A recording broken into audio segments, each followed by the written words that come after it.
videomuz da başladı. Tamam. Demək, proqramınız eynidir, narahat olmayın. Öyrənmə tərzlərinə gələk.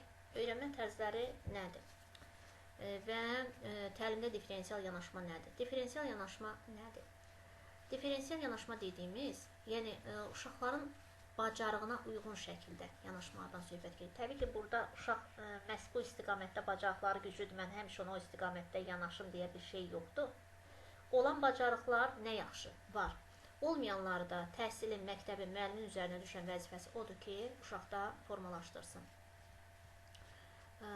Demək, öyrənmə tərzləri də müxtəlifdir. Hansı öyrənmə tərzləri var? Öyrənmə tərzləri əsasən 4 növ ayrılır. Yəni bunların da içərisindən biraz da dərinə getsək, əlavə şaxələndirmək olar, amma bizə lazım olan əsas məqamlardır. Və bizlər özümüz belə müxtəlif yollarla öyrənirik. Yəni bizim belə öyrənmə tərzlərimiz fərqlidir. Ola bilsin bəziləriniz mən danışdıqca vərəqdə, dəftərdə qeydlər götürürsünüz. Ola bilsin açar sözlərdən istifadə edirsiniz. Bəziləriniz gözünüzün qarşısında hər hansısa bir video, hər hansısa bir nəyisə vizuallaşdırdıqda sizin üçün daha yaxşı yadda qalan olur. Bəziləriniz eşidərkən daha yaxşı yadda saxlayırıq. Bəzilərimiz mütləq şəkildə bir toxunmaqla, mütləq şəkildə bir o təcrübədə iştirak etməklə, məsələn, bu siz tərəfdən necə görünə bilər və ya şagirdlər tərəfdən, hətta belə deyim də, artıq o təcrübə, formalaşma testlərin işlənməsində də, yəni bir növ orada da praktiklik özünü göstərir. Həmçinin bəzilərimiz də özümüz oxuyub, özümüz yazaraq öyrənirik və bu baxımdan da demək, öyrənmə tərzləri 4 yerə ayrılır. Vizual, yəni görərək öyrənmə, audial, eşidərək öyrənmə, kinestetik, toxunaraq təcrübələr zamanı və s. öyrənmə, hərəkətliklə öyrənmə, oxuyub yazaraq öyrənmə, bu da yəni insanın öz nitqi ilə oxumaq və öyrənmək. Məsələn, mənə qarşı tərəfdə məndə audial öyrənmə çox zəifdir. Həddindən çox zəifdir. Məndə ən güclü öyrənmə mənim özümdə vizual və oxuyub yazaraq öyrənmədir. Təbii ki, kinestetik hər kəsdə güclü öyrənməni təmin edir. Məsələn, texnologiya dərsləridir, fizikadan, kimyadan, biologiyadan təcrübə dərsləridir. Sonra informatika demək olar ki, ümumiyyətlə başdan ayağa kinestetik öyrənmə üçün uyğundur. Yəni, o uşaqlar daha yaxşı öyrənib götürə bilir.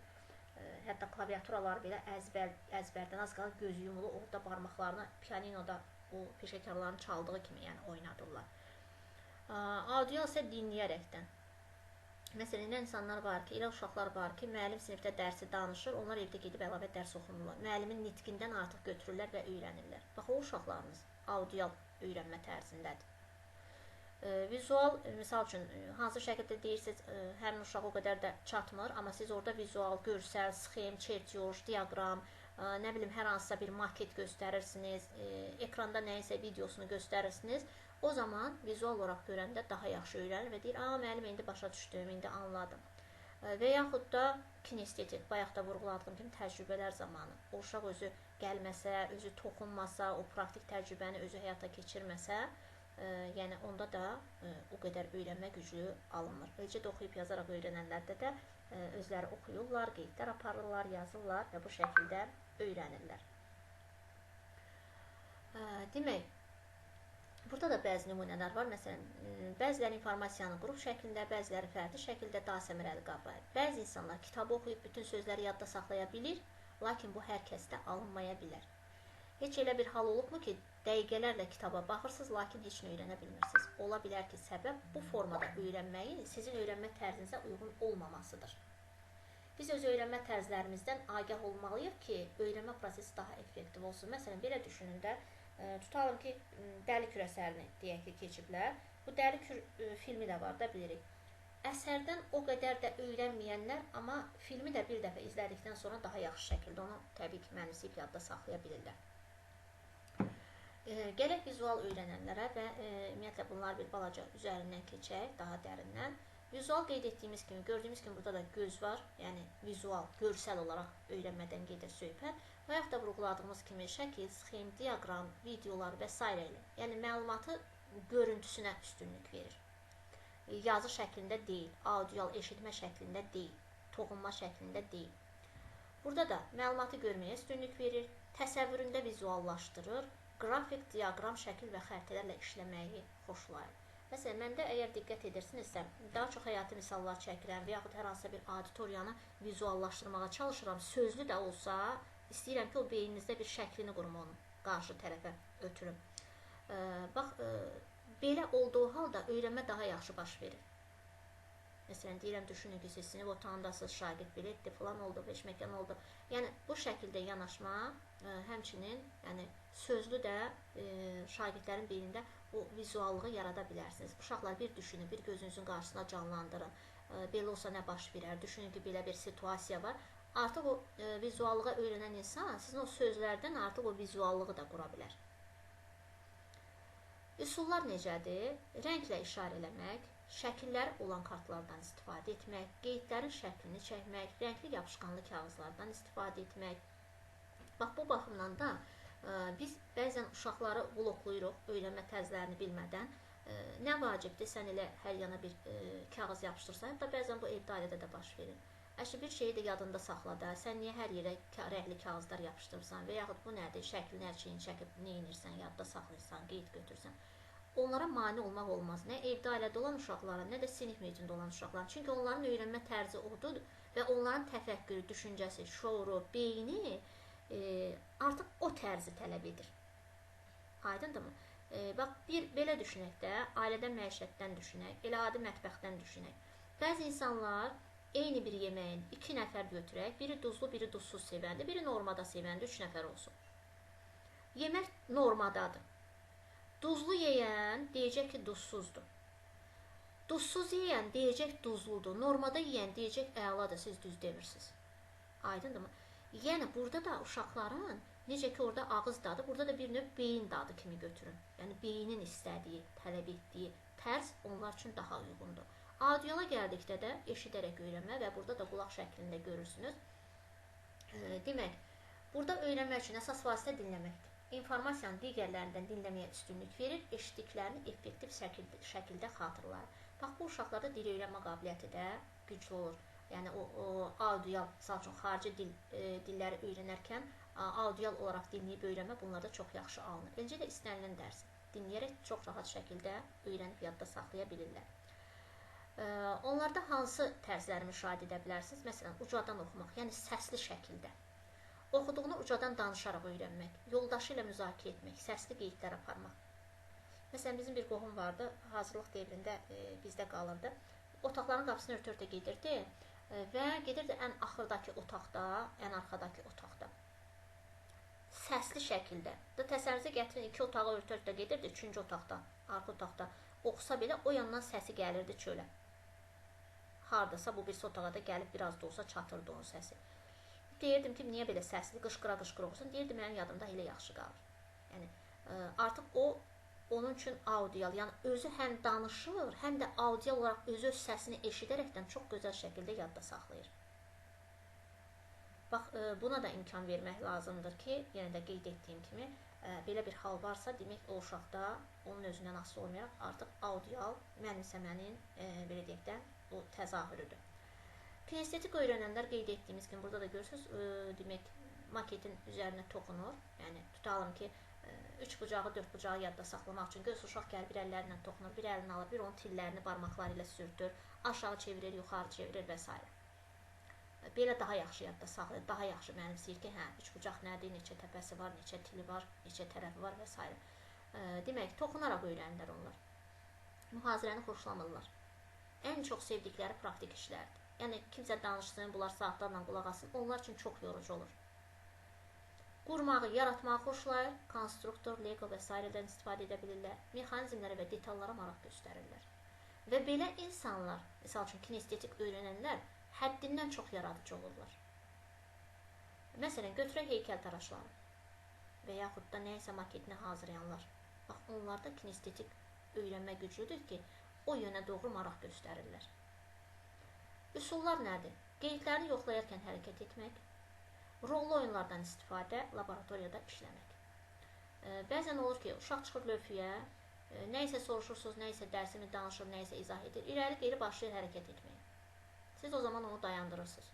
Bəzən olur belə hallar ki, Ay uşaq, bəsdir, sənə baxıram, başım hərlənir. Bir yerdə dur, sonra danış. O andaca onun fikri tamamilə alt üst olur. Diqqət etsəniz, özünüz də görəcəksiniz ki, həqiqətən o uşaq artıq nə dediyini unutdu. Niyə? Çünki o hərəkət edə, yırğalana, o beyin daha yaxşı ötürür informasiyanı və daha yaxşı qəbul edir. Və biz onu blokladıqda, hərəkət etmə, sakit dayan və danış dedikdə, vəssalam, artıq oradaca o stoplanır. Ona görə də belə hallara da diqqət etmək lazımdır sinif mühitində. O uşaqların yenə də vurğunun özündən asılı deyil, belə daha yaxşı şəkildə həm öyrənib, həm də çatdırırlar. Bəzən belə uşaqlar nə edirlər? Əllərinin altına bir qaralama, bir dəftər, bir vərəq götürürlər. Baxırsınız ki, orada nə bilim, ya qol çəkir, ya hər hansısa bir naxış çəkir dəftərə. Düşünürsünüz ki, hə, bunun fikri məndə deyil. Orada ancaq elə qaralama ilə məşğuldur. Dəftərə lazımsız xətlər çəkir və s. Əslində isə bu şəkildə daha yaxşı yadda saxlar. Mütləq onlar nə iləsə məşğul olurlar, daha yaxşı anlayırlar. Bilmirəm, bəlkə sizlərin də aranızda bu dəqiqələri var ki, hər hansısa qaralamanı qoyub qabana, mən danışarkən o da, ağlına nə gəldi, orada cizmə qaralar da edə bilirsiniz. Ola bilsin ki. Var mı aranızda beləsi? Yoxsa yoxmu? Bax, artıq belə bir hal varsa demək... Kitabın üstündə qeyd edirəm. Qeydlər götürərək öyrənmək, oxuyub yazaraq öyrənməkdir. Sizdə demək bu sahə daha güclüdür. Oxuyub yazaraq öyrənmək. Qeyd eləməsəm yadımda qalmır da, belə deyim. Kimsə deyib dinlədim, yadımda qaldı, mənə o çatmır. Bəli. Mən də dinləyəndə mənim yadımda qalmır. Məndə əsas vizualdır, kinestetikdir və bir də mən də qeydlər götürməyi sevirəm. Demək, oxuyub yazaraq öyrənənlər sözlər vasitəsilə daha yaxşı öyrənirlər. Bu cür şagirdlər çoxlu qeydlər aparan və ya həvəsli oxucular olurlar. Bədi ədəbiyyat adamları maraqları güclü olur onların. Yəni, bəzən biz digər, məsələn, kinestetik öyrənənlər, siz o qədər onları cəlb edin ki, bədi ədəbiyyat oxusunlar və s. Onlar o qədər də maraqlı olmayacaq ona. O zaman onlara maraqlı olar ki, yəni onları da ədəbiyyata həvəsləndirmək üçün elə bir ədəbiyyat vermək lazımdır ki, onlara nəyəsə sxemini qrup yaratmağa yönəlmiş olsun o ədəbiyyat. Onu oxuduqca ora baxsınlar, nəyəsə qursunlar, yaratsın. O zaman oxuyacaqlar, həvəs gələcək. Onun içərisində heç bir quruculuq yoxdursa, onların həvəsi olmayacaq o kitabı oxumağa. Demək, oxuyub yazaraq öyrənənlər oxumaqla öyrənir, yazılı qeydlər rahatlıqla edir. Qeydlər əsasında fikrini ümumiləşdirir. Özü üçün qeydlər götürür, sonra onları birləşdirərək, yəni konseptual, belə deyək, biliklər arasında əlaqələri quraraq, yəni özü üçün tam bir sonda bir qərarın üzərində. Hə, deməli, bax bu beləymiş, bax burada bunu belə izah etmək lazım. Demək, aha, mən testlərdə bunu bu şəkildə tapa bilərəm. Məsələn, sizlər də qeyd götürürsünüzsə, yəqin belə edirsiniz. Mətn oxumağa maraq göstərirlər. Üsullar: kitabxanaya getmək, öyrəndikləri ilə bağlı yazılı qeydlər etmək. Buna biz keçən dəfə vurğulamışdıq sinif jurnalı üsulu. Bu da bizim o vaxt elə məktəbdə də mövcud idi. Qeyd dəftərimiz var idi, qayda dəftərlərimiz var idi, müəyyən informasiyaları qeyd edirdik ora. Mətni öz sözləri ilə yenidən yazmaq. Yəni, bayaqda müəllimənin dediyi kimi, yəqin ki, o da öz sözləri ilə ifadə edir. Mənim dediyim kimi deyil, yəni öz anladığı tərzdə qeydlər götürür ki, onun üçün belə daha rahat olur. Və burada yalnız mən bu demək öyrənmə tərzinə aidəm deyə bir şey yoxdur. Ola bilsin ki, bu öyrənmə tərzlərinin hamısı, ola bilsin biri, ola bilsin üçü, ikisi bizdə mövcuddur. Çox böyük ehtimal, yəni ən çox hallarda bizdə və eləcə də şagirdlərimizdə də bir neçə öyrənmə tərzi mövcud olur. Demək, burada da qeyd olunur. Hər birimiz müxtəlif öyrənmə tərzlərinə malik ola bilərik. Öyrəndiyimiz o zaman effektiv mənimsənilir ki, seçdiyimiz öyrənmə tərzi ilə öz öyrənmə tərzimiz üst-üstə düşsün. Yəni, bir növ necə deyilir, bacardığın işi gör məsələsi. Sinifdəki şagirdlər də müxtəlif öyrənmə tərzlərinə sahibdirlər. Əgər dərsi yalnız kitabdan oxumaqla öyrətməyə çalışsaq, o zaman digər öyrənmə tərzinə sahib şagirdlər üçün dərs maraqsız olacaq. Bayaqda vurğuladığımız kimi. Və o zaman sinifdə bir xaos hökm sürəcəkdir, dünya aləm deyəcək bir-birinə. Çünki digərlərinin maraq dairəsi tamamlanmadı və onların maraqları ödənmədi. Ona görə də müəllimlərdən tələb olunan nədir? Daha çox resursdan istifadə etmək, daha çox yanaşmadan istifadə etmək. Yəni, bayaq dediyim kimi, həm duzlu, həm duzsuz, həm orta duzlu yemək bişirəcəksiniz.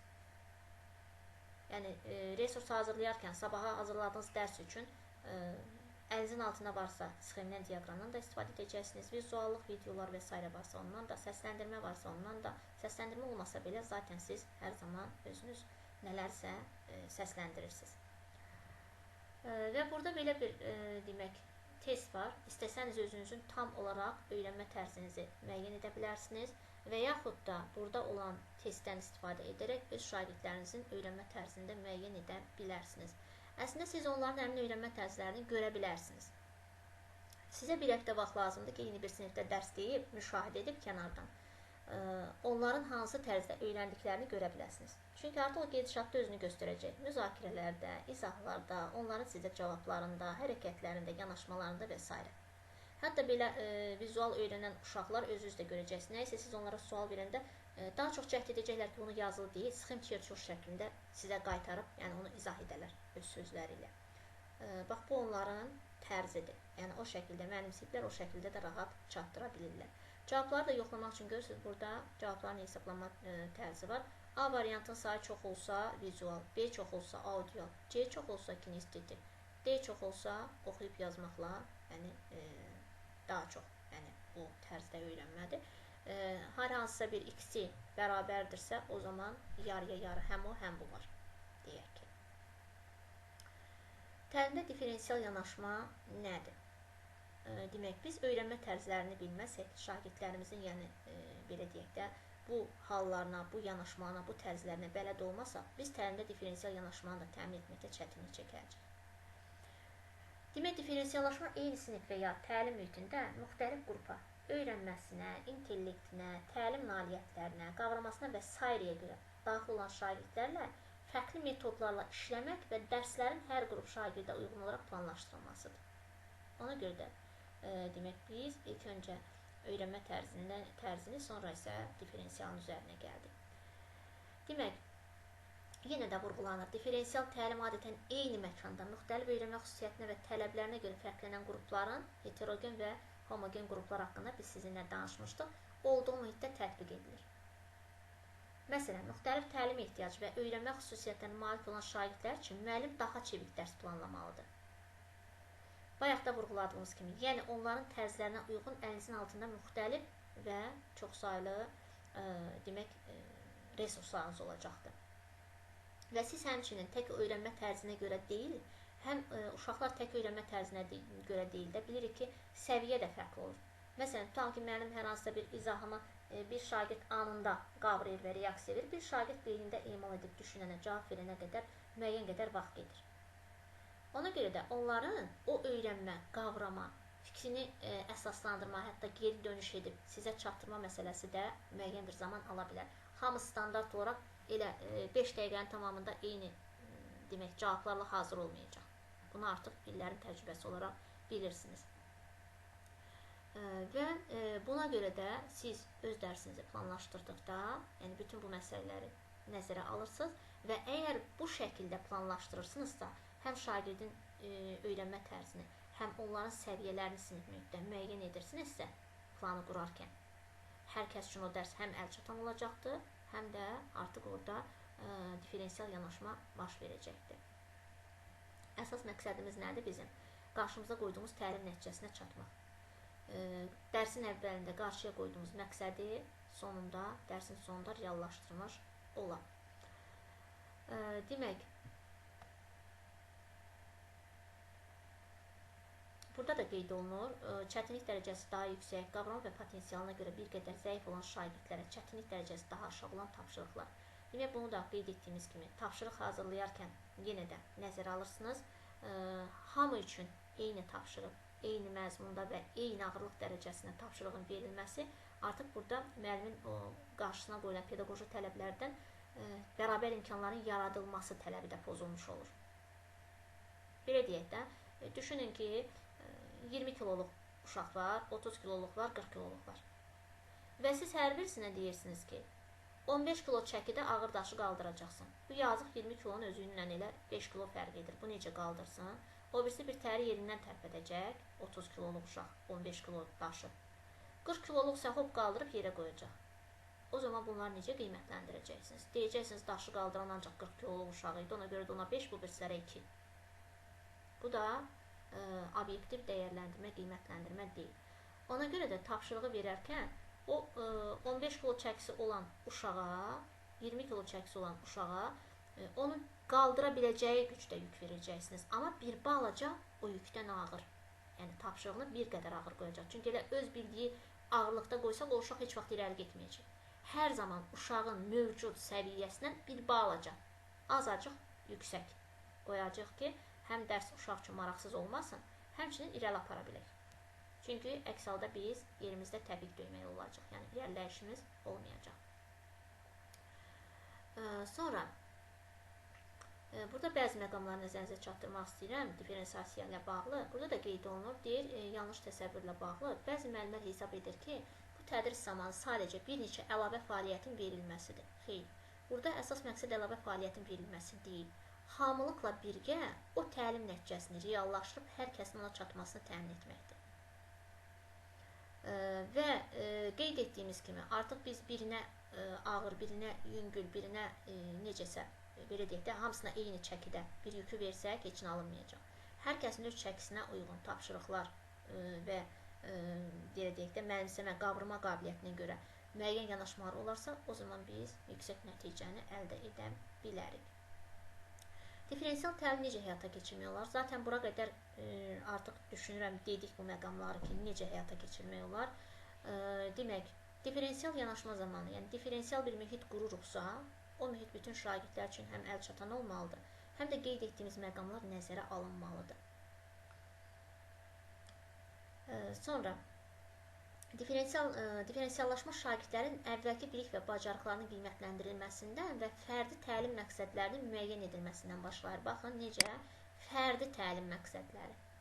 Yəni, uşaqların o fərdiyyətini, fərdiliyini nəzərdə saxlamalıyıq. Və bunun üçün hansı yanaşmalar mövcuddur və hansı xüsusiyyətlər nəzərə alınmalıdır? Demək, ilk öncə şagirdlərin marağı nəzərə alınmalıdır. Çünki biz bayaq da vurğuladığımız kimi şagirdlərin marağından kənar bir şey etsək və yaxud da sadəcə bir qrup üçün maraqlı olan şəkildə etdik dərsimizi, misal üçün praktik etdik, artıq audial öyrənənlər üçün, digərlər üçün o qədər də maraqlı olmayacaq. Ona görə də şagirdlərin, sinif mühitində olan şagirdlərin maraq dairəsini hər kəsin təbii ki, nəzərə alacaq. Və bəzən burada sual olunur ki, müəllim, bizim ona vaxtımız mı çatar, elə hərənin özünə uyğun bir nə isə gətirir. Burada cəmi 4 istiqamət var. Zaten siz audialı edirsiniz, siz danışırsınız, onlar dinləyir. Və yaxud digər sinif yoldaşları danışır, onlar dinləyir. Audial öz-özünə alınır. Müzakirələr olur, audial alınır. Sonra, oxumaq, qeydlər götürmək, bu vacib deyil, hər dərsdə olsun. Əlavə dərslərdə də elə bütün dərslər oxu şəklində həyata keçirilmir. Düzdürmü? Amma yenə də qeydlər götürmək, yenə də hər öz üçün qeydlər götürə bilər. Kim istəsə, təbii ki. Vizualdır, vizual mütləq siz orada nələrsə edirsiniz. Amma bunu biraz da, yenə dediyim kimi, genişləndirə bilərsiniz. Bu ki, qaldı kinestetik. Kinestetik də, deyək ki, bunun hər hansısa bir mövzunun nəzər hissəsi də var, təcrübə hissəsi də var. Yəni, bunların hər birisini siz edirsiniz. Amma bunu həm niyə etdiyimizi, həm də çalışmalıyıq ki, hər dərsdə hərəsindən biraz-biraz, yəni mümkün olsun. Mümkün olduğu qədər, yəni həyata keçirə bilək. Hazırlıq səviyyəsinə gəldikdə, bayaq da vurğuladığımız kimi, şagirdlərin maraq dairəsi, öyrənmə tərzləri və s. məsələsi var və hazırlıq səviyyəsi var. Hazırlıq səviyyəsi də uşağın yəni o biliyi, bacarığı hara qədərdir, nə qədərdir, nəyi bilir, nəyi bilmir. Bundan gedir söhbət, öyrənmə tərzi haqqında da artıq danışdıq. Və diferensial təlim dərsin bir neçə komponentində öz əksini tapır. Məzmun komponentində necə öz əksini tapır? Şagirdə ötürülən informasiya. Bayaq da qeyd etdiyimiz kimi, şagirdə ötürülən informasiya, yəni o diferensial yanaşmanın tələblərinə cavab verməlidir. Demək, burada da vurğulanır. Bloom taksonomiyasının mərhələlərini xatırlamaq, anlamaq, tətbiq, təhlil, dəyərləndirmək, yaratmaq uyğun olmalıdır tapşırıqlarınız. Ümumiyyətlə, Bloom taksonomiyası tapşırıqların hazırlanmasına çox mühüm rol oynayır. Çox mühüm. Həmçinin qiymətləndirmədə. Çünki bizdə standartlar əsasında dərsi keçirik. Standart təlimimizin altında olmasa heç bir dərs olmaz. Heç bir təhsil olmaz. Dövlət standartı var və o standartlarda da həm bilik, həm fəaliyyət var. Və fəaliyyət hissəsində təhlil edir, tətbiq edir, izah edir, şərh edir, təqdim edir və s. deyə bilirik ki, sonluqlarla bitir standartlar fəaliyyət hissəsi ilə. Və burada da idrak taksonomiyası, Bloom taksonomiyasında idrakın fəaliyyəti demək əsas götürülür. Və biz də bu məqamları mütləq nəzərə almalıyıq, tapşırıqlarda da bundan istifadə etməliyik. Və burada nümunə veribdir. Tolerantlıq nədir? Sizcə bu hansı mərhələyə uyğun sualdır? İdrak taksonomiyasını götürsək aşağıdan yuxarıya doğru. Tolerantlıq nədir? Cavabını düşünün, biləcəksiniz. Bunun neçə cavabı var?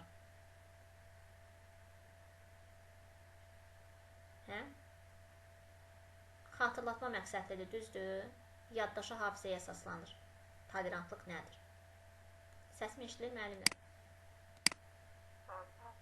Hərdən cavab gəlməyəndə deyirəm, yəqin neysə səsim eşidilmir. Baxaq görək. Fuad müəllim də qoşuldu və yeganə müəllimə də qoşuldu. Bir dəqiqə olardı qeyd edim.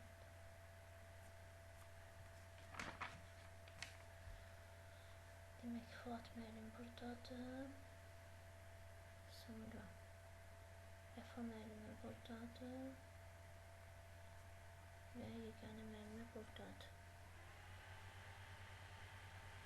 Sonra bayaq kim yox idi? Sevil müəllimə. Sevil müəllimə yoxdur, eləmi? Sevil müəllimə bugün deyəsən dərsin bir saatı toqquşur necəsə.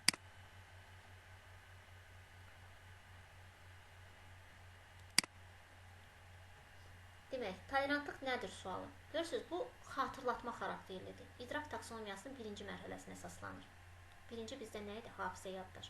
Tolerantlıq nədir sualını verdik sinifə. Verəndə uşaqlar xatırlayacaq, yadına salacaqdır və cavab da konkret. Hansı biliyə əsaslanır? Cavab konkretdirsə. Dilin növlərini keçmişik. Hansı biliyə əsaslanır? Faktoloji. Ay, sağ. Faktolojinin hansıdır? Spesifik də terminolojidir. Spesifik. Ay, sağ olun. Çünki burada konkret hədəfimiz var, tolerantlıq. Məhz tolerantlıq haqqında cavab verdiyirik. Burada sadalama xarakterli deyil. Tamamilə doğrudur, təşəkkür edirəm. İndi gəldik ikinci suala, nümunəyə. Tolerantlığın növlərini onların mahiyyəti ilə uyğunlaşdırın. Uyğunlaşdırın, sistemləşdirin, qruplaşdırın. Fikirlər arasında əlaqələrin qurulması hansı biliyə dayanırdı? Konseptual. Ay, sağ olun, konseptuala, tamamilə doğrudur. Və burada da artıq ikinci bu sual var, ha. Uşaqlara siz müraciət edirsiniz dərs mühitində, dərsi keçərkən. Bax, siz bunlarla gedirsiniz. Sizlər də hər dərsi başlayanda necə edirsiniz? Köhnə dərsdən bir balaca suallar, xatırlatmalar, sonra getdikcə sualları biraz dərinləşdirirsiniz. Və gördüyünüz kimi siz özünüz belə hiss etmədən Bloom taksonomiyasının birbaşa mərhələlərini keçirə-keçirə gedirsiniz uşaqların. Düzdürmü? Və burada da bu artıq nəyə əsaslanır, hansı mərhələyə anlamaq. Çünki uşaq anlamasa, tolerantlığın növlərini mahiyyəti ilə uyğunlaşdıra bilməz. Mütləq anlamalıdır ki, uyğunlaşdırsın. Amma tolerantlığı sadəcə əzbərləyə də bilər, mahiyyətini anlamadan. Tolerantlıq nədir? İndi üçüncüyə baxaq. Mədəni tolerantlığı əks etdirən mətni rollu oyun şəklində nümayiş etdir. Rollu oyun edəcəklərsə nə edəcəklər burada? Tətbiq Sağ olun. Bildiyini mədəni tolerantlıq rollar qurdular və bildiklərini o rolda ssenari şəklində tətbiq etdilər. Prosesual bilik. Bəli. Burada artıq proses gedəcək. Verilmiş situasiyada diskriminasiyanı aradan qaldırmaq üçün həll yolu kimi hansı istiqamətdə tolerantlığın formalaşdırılması daha məqsəd uyğundur? Hansı məsələsi var burada? Hansı istiqamətdə? Yəni bir neçə istiqamət ola bilər. Amma bunların arasında seçim etmək üçün... Daha ilə də bilmək olar mı? Daha deyəndə vacib məqam ortaya çıxır da, o şey təhlil edir də. Ay, sağ olun. Burada götür-qoylar var. Təhlil etməlidir ki, təhlil etməlidir. O daha dediyiniz, o belə dediyi, hansı, başqa, daha, başqa nə? Artıq bunlar nədir? Göstərir ki, təhlil et, bəli, təhlil et və o təhlilin içərisində uyğun olanı seçkinə. İndi gəldik növbətiyə. Şəxslər arası konfliktlərin aradan qaldırılmasında bir-birinə qarşı tolerant olmaq nə dərəcədə vacibdir? Bir-birimizə qarşı tolerant olmalıyıq mı? Burada nədir? Artıq burada dəyərləndirir, öz fikrini bildirir burada. Həm öz fikrini bildirir, dəyərləndirmə var, həm də bir-birimizə qarşı empati məsələsində açıqlayır da, burada aşılayır, düzdürmü? Burada artıq bir-birimizə qarşı necə olmalıyıq məsələsi həm öz fikridir, Cəmilə müəllimənin dediyi kimi. Həmçinin Burada bir dəyərləndirmə var, yəni qarşı tərəfə dəyər verməliyik, tolerant yanaşmalıyıq və s. Bura qədər dediklərimiz sadəcə tolerantlıqla bağlı müəyyən informasiyalar, tətbiqlər, təhlilləri isə artıq burada yaxşı, bəs siz olsanız nə edərdiniz məsələsi var. Bax, bu artıq dəyərləndirmədir. Bəs sən olsan nə edərdin məsələsi. Bunlar dəyərləndirmədir. İndi sonuncuya baxaq. Sinifdə yoldaşların arasında yaranan mübahisələri aradan götürmək üçün yeni plan hazırla. Özü hazırlayacaq yeni bir plan. Sözü var da orada yeni varsa yaradıcılıq, yeni bir təklif bu burada artıq məhsul qoyacaq ortaya. Bunun artıq məhsulu var. Və birbaşa planı qoydu ortaya. Bəli, bu artıq yaratma mərhələsidir. Və gördüyümüz kimi məzmun şagirdlərə ötürüləndə siz bunu edirsiniz. Düzdür, heç kəs deyə bilməz mən belə etmirəm. Mən elə birbaşa təzə dərsə keçirəm və birbaşa alimlərlə danışırmış kimi elə birbaşa çətindən başlayıram. Sadədən mürəkkəbə gedirsiniz də, doğrudur. Bax, sizin fəaliyyətlərinizi izləyərəkdən də Bloom kimiləri, sonra digərləri, digər pedaqoqlar, digər nəzəriyyəçilər oturub sizin kimilərin dərsini dinləyə-dinləyə bunları yazıbdır. Onlar özlərindən yaratmayın. Onlar sizin bizim fəaliyyətimizi izləyərəkdən biz nə etdiyimizi yazıblar. Amma bəzən bizim özümüzə bunları təqdim edəndə deyirik, vay, kurikulum çətindir, filandır. Kurikulumu yaradan bizlərik, yazan onlardır. O mühiti yaradan bizlərik, sizlərsiniz. Ona görə də kimsə deyirsə ki, mən kurikulumu bilmirəm, mən başa düşmürəm, yəni o boş söhbətdir. Hamınız kurikulumu özünüz yaradanlarısınız və kurikulumun birbaşa içindəsiniz. Sizin o 45 dəqiqədə nə proses baş verirsə, elə o kurikulumun özüdür. Demək, ikinci, biz dedik ki, hansı komponentlərdə öz əksini tapır? Diferensial dərs. Bunu da özünüz üçün qeyd edə bilərsiniz. Suallarda da qarşınıza çıxacaqdır. Demək, diferensial təlim dərsin hansı komponentlərində öz əksini tapır? Biz artıq bir komponenti dedik, məzmun komponenti. Məzmun komponentinin öz əksini bu şəkildə tapdı. Məzmunu qurursunuz, məzmunla bağlı suallar hazırlayırsınız, tapşırıqlar hazırlayırsınız və s. Sonra harada? Prosesdə, yəni artıq o dərsin gedişatında. Dərsin şagirdlər üçün düzgün qurulması. Yəni, mühiti necə qurdunuz? Baxaq nümunəyə. Oxu materiallarını vizual və sözlə öyrənənlərə uyğun seçmək. Eşidərək öyrənənlərə mövzunun səsli versiyasını dinləmə imkanı. Kinestetik, yəni toxunaraq, təcrübə, praktik olaraq öyrənənlərə tapşırığı bitirmək üçün müxtəlif fəaliyyətlərə imkan vermək. Sonra fikir mübadiləsi üsulunun şagirdlər tərəfindən seçilməsini təmin etmək. Gördüyümüz kimi burada artıq o diferensial yanaşma üçün, o diferensial mühitin qurulması üçün, diferensial təlim üçün öyrənmə tərzləri də nəzərə aldınız və harada baş verdi? Prosesdə. Bir komponentdə proses, demək məzmun, biri məzmun komponentidir, biri prosesdir. Sonra hansı komponent? Nəticə. Şagirdlərin əldə elədiyi bilik və bacarıqlar. Artıq son nəticəli, düzdürmü? Bizim məqsədimizə çatdığımız məqamdır. Nəticə şagirdin dərsin sonunda məzmunu mənimsədiyinin göstəricisidir. Bu fərqli şəkillərdə ola bilər. Yəni, biz o nəticəni necə görə bilərik?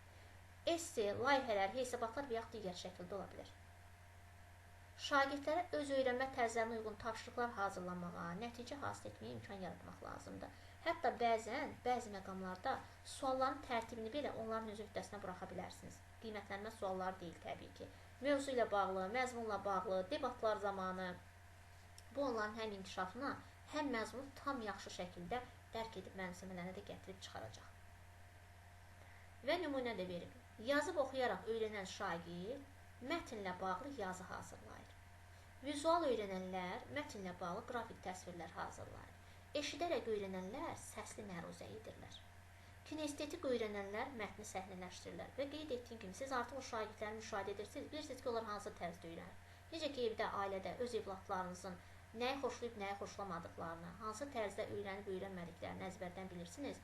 Şagirdlər də öz eviniz, öz ailəniz kimi hər gün gördüyünüz şagirdlərdirsə, bir həftədən 10 gündən sonra artıq siz onlara tam bələd olursunuz, siz onları tam oxuyursunuz. Çünki pedaqoqlar həm də psixoloqlardır. Növbəti komponentə baxaq, hansıdır? Qiymətləndirmə. Və burada da baxın, belə bir məqam var. Müəllimin o sinifdə yaratdığı mühitdən gedir söhbət. Demək, birinci bərabərlikdir. Bərabərlik prinsipi gəlin görək doğrudurmu? Demək, bir barı var. Barının bu tərəfində demək, futbolu izləyənlərdir. Bardan o tərəfə yaşıl ərazidə futbolçular oynayıb. Boyu hündür olan və ortada dayanan həmçinin bu balaca boyda olan. Baxın, hamısının ayağının altında yeşikdimi, kubikdimi eyni ölçüdədir. Bu bərabərlikdir. Amma uyğundurmu inklüziv sinif üçün və yaxud diferensial yanaşma üçün? Uyğundur bu yanaşma, bərabərlik prinsipi. Sizcə? Xeyr. Çünki biri çox yaxşı şəkildə görür, boyu onsuz da ucadır. O birisi biraz atılıb düşüb, biraz dabanlarını qaldırıb baxıb görəcək. Bu balaca yazıq heç görmür. İndi ikinciyə baxırıq. Ədalətlilik. Ədalətlikdə nə var? Birinciyə heç ayağın altı içinə lazım deyil. İkincinin özünün boyu çatır. Üçüncünün demək ayağın altına 2 dənə daş qoyublar, onun da boyu tam çatır. Bu ədalətli davranışdır. Uyğundur. İnklüziv yanaşma isə, inklüziv yanaşma nədir? Artıq burada barı deyil, görürsünüz setqadır. İstəsə çöməlib baxa bilər, istəsə uzanıb baxa bilər, istəsə atılıb düşə-düşə, nə istəsə edəcək, onsuz da görəcək. Çünki artıq bu inklüziv yanaşma var, setqada, görürsünüz, setqa var burada. Artıq barı deyil. Və belə oldu o halda, demək, artıq o ayağın altında daş falan qoymağa da ehtiyac yoxdur. Bəzən orada, belə deyək də, suallarda çıxanda, seçimlər olanda, demək, bərabərlik prinsipini bəzən götürürlər ki, bərabərlik, hər kəs üçün bərabər imkanlar. Əgər diferensial yanaşma və inklüzivlikdən gedirsə söhbət, ədalətliyi seçmək, inklüzivliyi seçmək daha məqsədə uyğundur, nəinki bərabərlik. Çünki bərabərlik, bu şəkildə bərabərlik, yəni doğru yanaşma deyil. Sonra növbəti komponent nədir? Qiymətləndirmə komponenti. Burada da gördüyünüzdə tapşırığı necə müəyyən edir. Artıq siz bilirsiniz ki, istənilən halda bütün siniflərdə 20, 25, lap 15 şagird olan sinifdə belə həm yazıb oxuyaraq öyrənən var, həm vizual, həm audial, həm də kinestetik. Ona görə də resurslarınızı, yanaşmalarınızı, tapşırıqlarını hazırlayarkən bunu nəzərə alırsınız. Həmçinin təlimatlarınızda. Tutal ki, mən bunları qruplara böləcəm, nə edəcəm. Amma bu demək deyil ki, elə mənim bu şagirdim ancaq vizual öyrənmədədir, mən ona davam olaraq vizual tapşırıq verim. O da doğru deyil. Qeyd etdiyimiz kimi, kimdən nə yoxdursa onu formalaşdırıb inkişaf etdirməyə çalışacaq, müəyyən tapşırıqlar verməklə. Qiymətləndirməyə gəldikdə, formativ və summativ qiymətləndirmənin nəticəsinə uyğun olaraq sinifə ümumi rəy bildirmək əvəzinə hər şagirdlə əks əlaqə qurulur, onlara ayrı-ayrılıqda çətinlik çəkdiyi mövzularla bağlı nəyin üzərində işləyəcəyi barədə konstruktiv rəy verilir. Baxın, necə rəy verilir? Konstruktiv, yəni qurucu rəy, istiqamət verən, yol göstərən. Yoxsa sən niyə belə etdin, sən niyə düz yazmadın, mən əlinin qulağına pıçıldamadım ki, necə oldu o yazdı, sən yaza bilmədin. Qeyd etdiyim kimi, mənimsəmə fərqlidir, qavrama fərqlidir. Biz uşaqların üzərinə gedə bilmərik. Evdən, ailədən götürək. Kimisi evində bir neçə uşaq varsa, onların hər birisi, artıq o uşaqları böyütmüşsünüz gözünüzün qarşısında, özünüz də bilirsiniz ki, hər birisi fərqlidir. Öyrənmələri də fərqlidir. Bu bilirsiniz nəyə bənzəyir bəzən? Tutalım ki, uşaq evdə bir qabı qırıb, üzərinə gedib onu az qala döymək dərəcəsinə qədər çıxmaq, dayanmadan qışqırmaq, neçə saat gedib gəlib başına qalxmaq, danışmaq. Güya ki, biz özümüz uşaq olmamışıq, güya ki, biz heç qab qırmamışıq. Hamımızda olub da belə bir şey. Demək, bizdə olubsa hamıda ola bilər. Ona görə istənilən halda sinif mühitində mütləq şəkildə müəllim empati qurmalıdır. Yəni, özümüzü o şagirdlərin hazırki vəziyyətindəki yerinə qoymalıyıq. Mən olsam necə olardı? Və yaxud müəllim mənə bu şəkildə qışqırsa, mən necə reaksiya verərdim? Bizə necə təsir edib müəllimlər bizə qışqırdıqda? Və yaxud digər sinif yoldaşlarımıza qışqırdıqda? Ola bilər deyək ki, mənə heç müəllim qışqırmıyor, çünki hər bir şeyi hər bir yanaşmada ideal olmuşam, misal üçün, deyək ki. Amma tam ideal bir şey deyə bir şey yoxdur. Məsələn, məndə fənlərdə deyib, idman dərsində mənə çox qışqırıb idman müəllimi. Və bu mənə çox pis təsir edirdi. Eləcə də digər uşaqlar. Və görürsünüz, unutmamışam, yadımda qalıb. Demək, sinifdə eyni zamanda müəllim tərəfindən aparılan qiymətləndirmə, özünü qiymətləndirmə, başlıqlı qiymətləndirmədən istifadə də diferensial təlimə xidmət edir. Çünki burada da həm şagirdlərin dəyərləndirmə bacarıqları, tənqidi təfəkkürlər formalaşır. İndi biz qiymətləndirmədə də danışacağıq bu haqda. Həmçində diferensial mühit artıq tam-tamına yaranmış olur. Demək, bunları da özünüz üçün qeyd edirsiniz. Demək, komponentləri, dərsin hansı komponentlərinin düz əksini tapır. Və burada da ənənəvi diferensial yanaşma komponentlərinin nümunələri. Burada da görsənir. Məzmun, proses, nəticə və qiymətləndirmə. Birincidə ənənəvi yanaşmadır, ikincidə diferensial yanaşma. Müzakirə etdikdə artıq tam sizə aydın olacaq. Məsələn, birinciyə baxaq. İndi müəllim məzmunu tərtib edibdir, ənənəvi yanaşmadır bu. Müəllim ədəbiyyat dərsində bütün şagirdlərə eyni bir əsəri oxumağı tapşırır və onun ətrafında müzakirələr aparmağı planlaşdırır.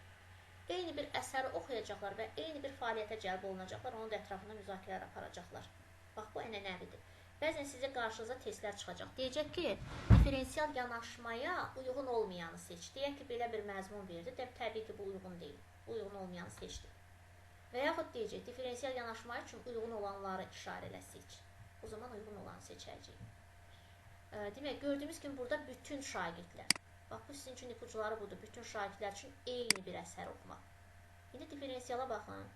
Müəllim şagirdlərin marağına və qavrama səviyyəsini nəzərə alaraq eyni mövzuya aid olan bir neçə əsər müəyyənləşdirir.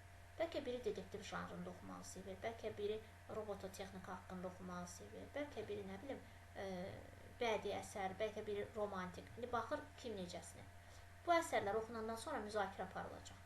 Sonra müəllim Bloom taksonomiyasına əsaslanaraq bayaq qeyd etdiyimiz o 6 mərhələni şagirdlərin qavrama və təlim nailiyyəti baxımından necə qruplaşdıracağını, uyğun fəaliyyət növlərini və tapşırıqları müəyyən edir.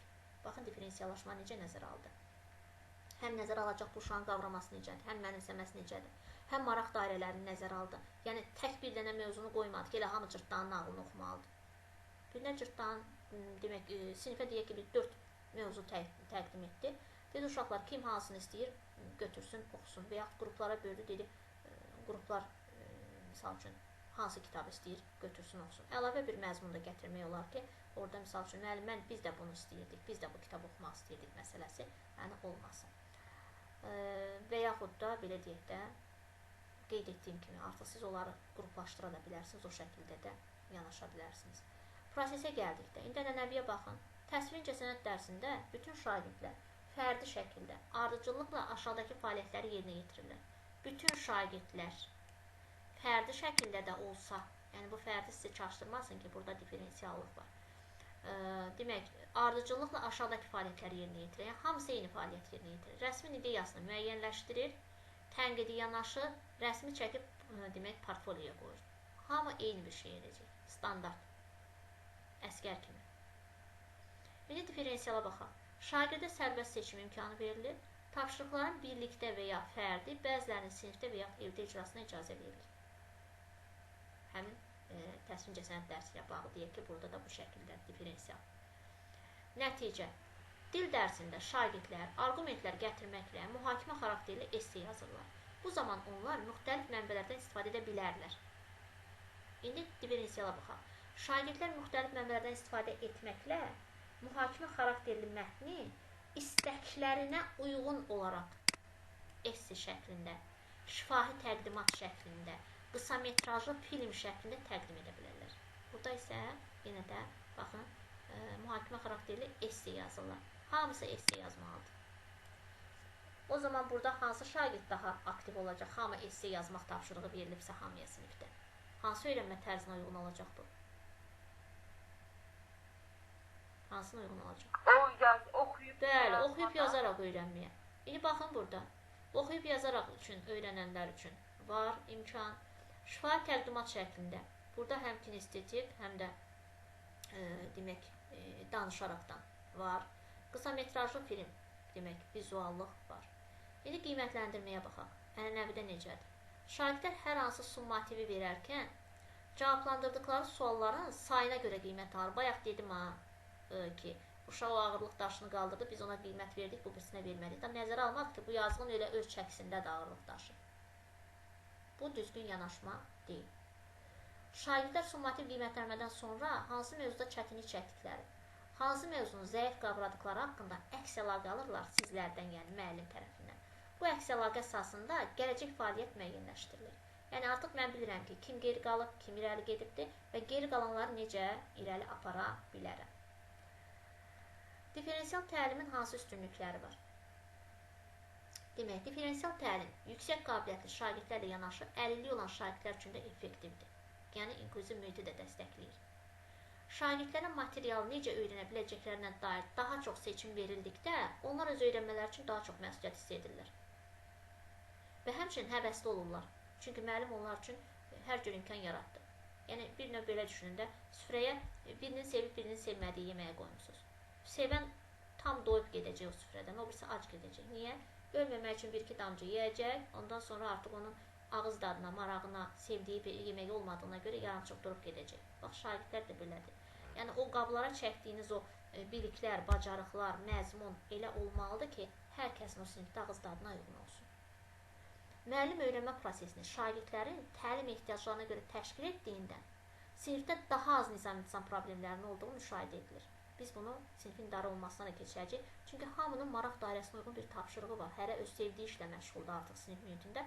Ona görə də artıq orada bir xaos, haykü, yəni dərsdən kənar qalma, ondan sonra dərsə cəlb olunmama məsələləri olmur. Olsa da çox cüzi halda. Dərsə cəlb olunma mərhələlərini də keçəcəyik. İndi o haqda da danışacaq təkrar. Diferensiyalaşma və skafolding. Skafolding haqqında keçən dəfə mən səhv etmirəmsə qısaca məlumat vermişdim. Biz bunun nəzəriyyəsini keçəcəyik. Yaxın inkişaf zonası Vygotsky'nin. Və burada da yaxın inkişaf zonası dediyimiz uşağın artıq o, belə deyək də, bildiyi məqam və gedib hardasa ilişəndə artıq orada müəllimin skafoldinginə, yəni dəstəyinə ehtiyac olur. Və burada da nədən gedir söhbət? Şagirdlərin yaxın inkişaf zonası daxilində, yəni bildikləri daxilində, onların təlim ehtiyaclarına cavab verən və SMART haqqında da biz danışmışdıq yadınızdadırsa, ağıllı məqsədlər və hər birinin SMART özünün bir mənası var. Spesifik, ölçülə bilən, əldə edilə bilən, realistik və bəli, zamana görə, vaxt, time, zaman.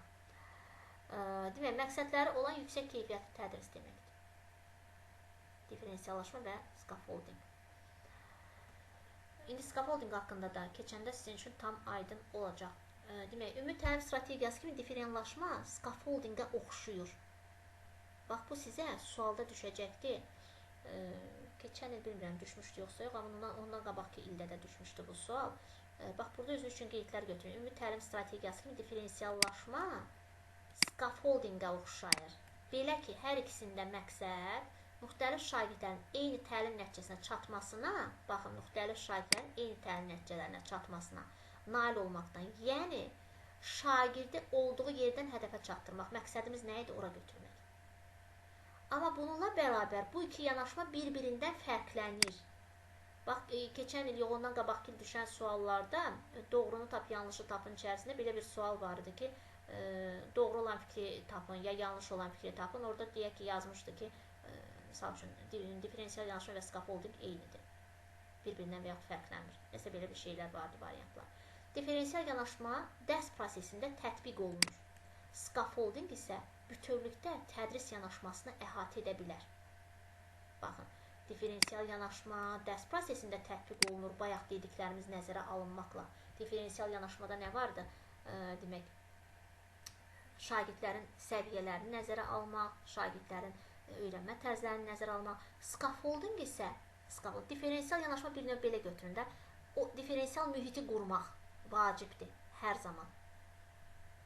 Ona görə də deyilir ki, diferensial yanaşma dərs prosesinə tətbiq olunur.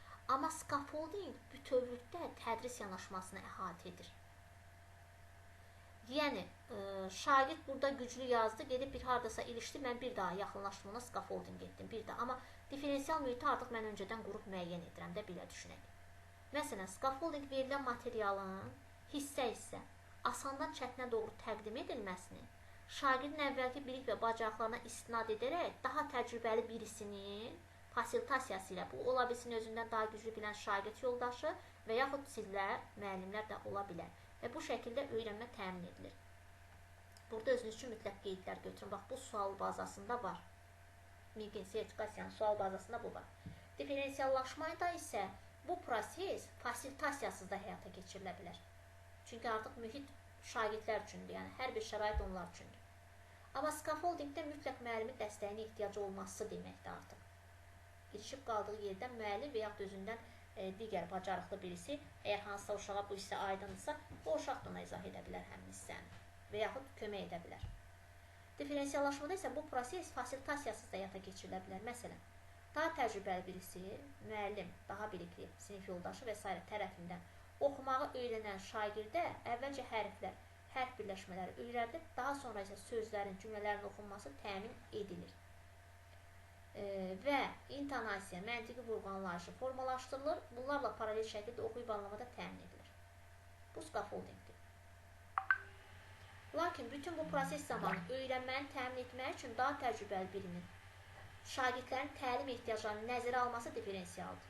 Baxın, şagirdlərin təlim ehtiyaclarının nəzərə alınması diferensialdır.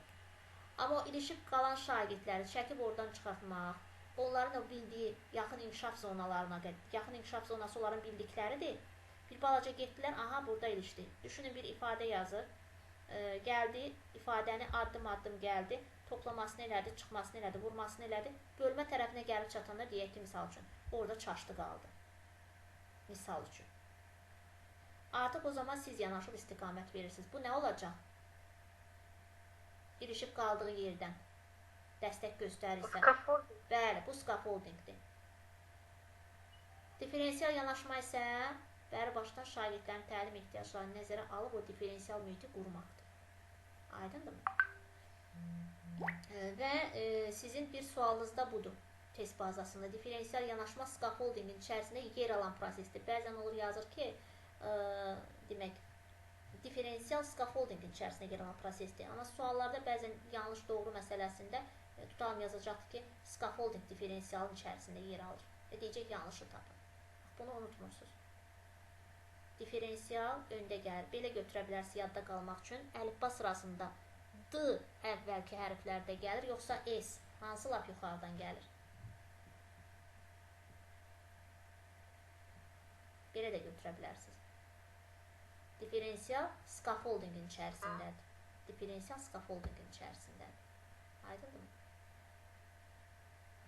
Bunu unutmuruq. Bax, bu sizin test bazanızda olan sualın biri bax budur. Diferensial yanaşma scaffoldingin içərisində yer alan prosesdir. Mütləq öz-özdə qeyd edin. Test bazasında da var bu sual. Fırlanıb haradasa robotdu da fırladıb qabağınıza çıxara bilər. Yəni orada 1000, 1500, nə bilim və s. suallar varsa artıq onların içərisində bu da var. Bura qədər dediklərimizlə bağlı kiminsə sualı varsa, kiminsə yəni qaranlıq qalan bir məqam varsa, indidən desin, zəhmət olmasa, növbətiyə keçmədən. Sualınız var? Hər hansısa bir qaranlıq qalan məqam var? Yoxdur? O zaman davam edək. Sevil müəllimə qoşulmadı, eləmi? Hə, qoşulub. Sevil müəllimə, çoxdan buradasınız? Müəllimə 10 dəqiqə olar. O zaman dediyim son 10 dəqiqədəki qeydlərinizi yəqin götürdünüz. Video çəkilişdə gedir. Tamam. Sizin bu dərs məsələniz problem həll olunmadı, eləmi? Xeyr, müəllim orada müəllim orada sorğu keçirdi, ona görə çoxluq bu vaxt seçdi, ona görə mən qalınmırdı. Aydındır. Tamam. O zaman davam edək. Bu hissə ilə bağlı sualımız yoxdursa, davam edək. Gəldik təlimin forma və modellərinə. Amma bunların hamısı bir daha nəzərinizə çatdırım ki, təlimdə öyrətmə və öyrənmə prosesinin təşkilidir. Çünki biz forma və modelləri də mühiti təşkil etmək üçün keçirik. Diferensial yanaşmadır, scaffolding. Bunların hamısı o 45 dəqiqənin içərisində demək, öyrənmə prosesinin təşkili üçün vacib olanlardır. Demək, təlimin forma və modelləri hansılardır? Sinxron və asinxron tədrisə baxaq. Sinxron və asinxron nədir? Yəqin ki, bu haqda bəzilərinizin məlumatı olmuş olar. Var mı məlumatınız? Sinxron və asinxron nədir? Bir dəqiqə. Bircə dəqiqə, üzürlü sayın bir dəqiqə. Hə. Hər şey stolda qoyursun.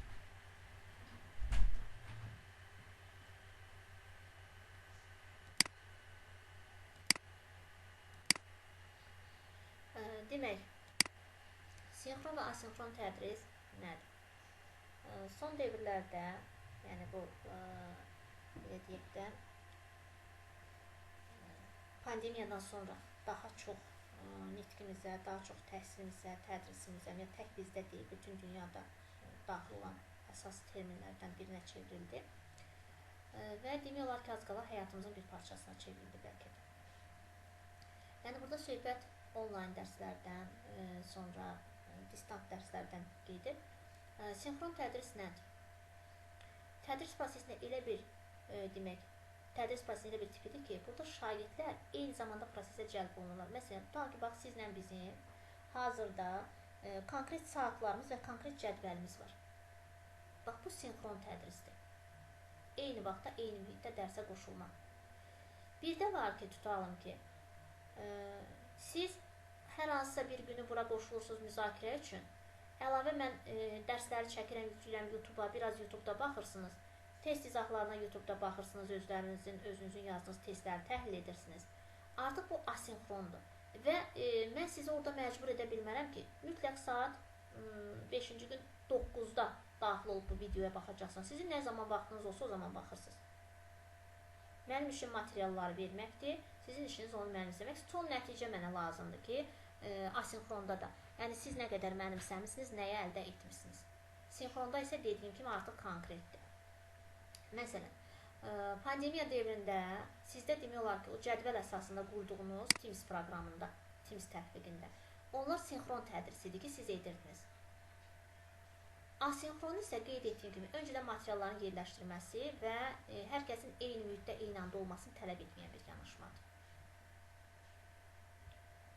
Sinxronun üstün tərəfi nədir? Anında sual vermək və geri əks əlaqə almaq imkanının olmasıdır sinxronda. Hazırda deyək ki, mən sizə, siz də mənə müzakirədə iştirak edə bilirik, mən sizə sual ünvanlaya bilirəm, siz mənə ünvanlaya bilirsiniz, fikir bildirə bilirsiniz. Asinxronda isə ola bilər ki, şagirdin orada sualı yarandı, mesaj şəklində tapşırığın altına yazdı. Necə ki, şagird fərqli vaxtlarda baxır, mən elə anında onu görməyə bilərəm. Nə zaman vaxtım olacaq, baxacam, görüm kimin orada sualı yaranıbdır. Bax, bu da asinxronun biraz belə deyək, mənfi tərəfidir ki, anında rəy ala bilmir şagirdlər. Və yaxud da müəllimin verdiyi sualı anında cavablanmayacaq. Şagirdlər sistemə nə zaman daxil olacaq, müəllimin suallarını görüb o zaman geri əks əlaqə yaradacaqdır. Və burada yenə də qeyd etdiyim kimi artıq sinif otağı onlayndır, dərs otağı onlayn dərs otağıdır. Müxtəlif elektron platformalar üzərindən həyata keçirilir. Bayaq qeyd etdiyimiz kimi Teams ola bilər, Zoom ola bilər. Hazırda biz sizinlə Google Meet ilə qoşulmuşuq. Bu az kontingent üçün daha yaxşı, daha rahatdır. Zoom çünki ya gərək ödəniş edəsən, ya da ki 40 dəqiqədən bir sistem dayanacaq. Bir də təkrar link göndər, bir də təkrar qoşul. Bu biraz yorucu olur. Google Meet-də isə belə bir problem yoxdur. Və bu platformalardan əlavə, yəni digər platformalar da var. Misal üçün Mailroom'un, Skype'ın da görüntülü sistemləri var ki, oradan da dərslər həyata keçirmək mümkündür. Amma müəyyən bir kontingent sayı var da. Misal üçün deyək ki, əgər Teams'də tutalım 1500-dən 2500-ə qədər böyük bir auditoriya qoşula bilirsə, Zoom'da bu say məhduddur, əgər ödənişsizdirsə. Ödənişdə də o qədər geniş imkanlar yoxdur. Google Meet-də misal üçün zaman məhdudiyyəti yoxdur. İstəyərəm günlərlə bu sistemi açıq qoyaram və dərs keçirəm, nəfəs almadan belə. Mənə heç vaxt dayandırmayacaq o dərsi, amma burada maksimum qoşulan iştirakçı sayı 100, 101-ci qoşula bilməyəcək artıq.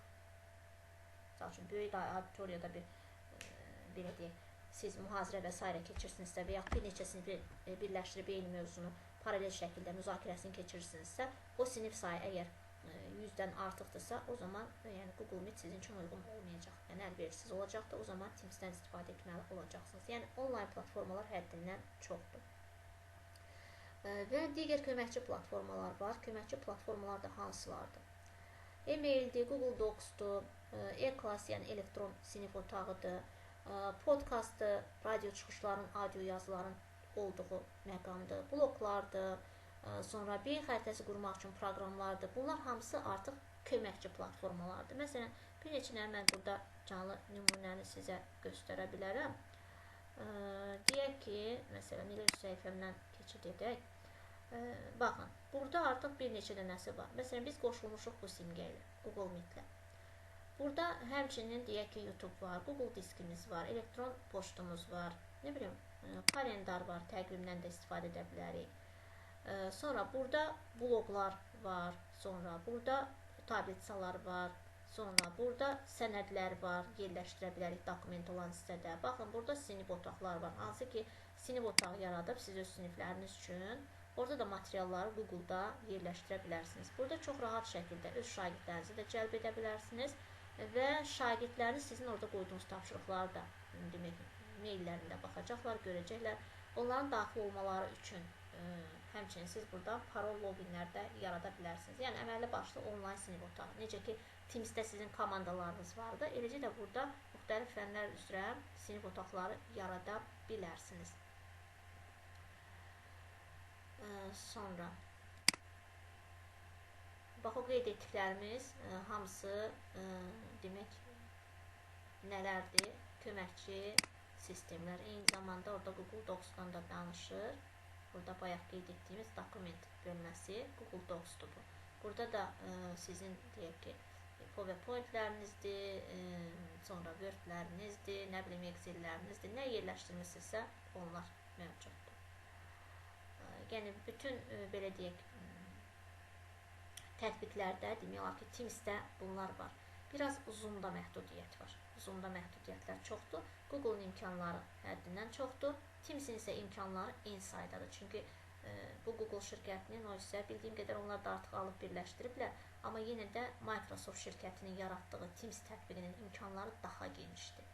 Və orada olan simgələr və onlarla bir-birinin əlaqəsi çox əlçatan və çox rahatdır.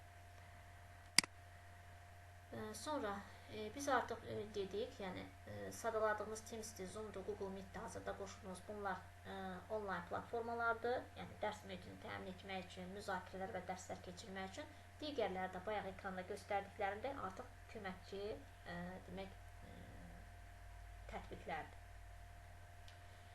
Webinar və seminarlar. Demək, adətən bu görüşlər mühazirə xarakteri daşıyır. Bayaq da vurğuladığım kimi, yəni tutalım ki, 5A, 5B, 5C, 5Y-də dərsiniz var. Dərsləri keçmişsiniz, bitirmişsiniz. Əlavə siz vaxt ayırırsınız. Yəni, hər sinif üçün başqa-başqa deyil, bu sinifləri birləşdirərəkdən mühazirə və seminarlar, müzakirələr də təşkil edə bilərsiniz. Yenə də tətbiqlərin vasitəsilə. Amma burada yenə də vurğulayım ki, eyni zamanda, eyni anda, eyni mühitdə olursunuzsa, o zaman bu artıq nə olacaqdır? Sinxron olacaq. İnteraktiv onlayn seanslar. Burada eyni zamanda qrup işləri verə bilərsiniz. Çünki Teams-in özündə də yəqin ki, məlumatınız var. Tək siniflər deyil, o sinif daxilində qruplar da yarada bilərsiniz. Bayaqdan tutalım ki, biz kanallarda qruplar yaradıb ora göndəririk. Biraz şagirdin qayıtması və s. Vaxt alırdı, çətinlik çəkirdilər. Yeni isə çox rahat şəkildə siyahı sistemin əlinin altındadır. Qruplara böl komandasını verdikdən sonra neçə nəfərə bölmək istəyirik, onu qeyd edir və yaxud da özü avtomatikə qoysanız özü seçir, özü bölür, özü planlayır. Və siz çox rahatlıqla müəllim olaraq qrupdan qrupa keçə bilirsiniz. Bir üstünlüyü də odur ki, orada qruplarda olan səs-küy, işgüzar səs-küy də olsa, nə də olsa, onlar bir-birinə mane ola bilmirlər. Çünki hər kəs öz qrupunda işləyir. Demək, sinxron tərcəsini açar məqamı nədir? Proses eyni zaman kəsiyində hamının prosesə cəlb olunması ilə baş tutur. Bayaq da vurğuladıq. Yəni, bu da sizdən soruşula bilər. Bunu yaddan çıxarmırıq. Necə olsun ki, sinxron və asinxronu qarışdırmayaq.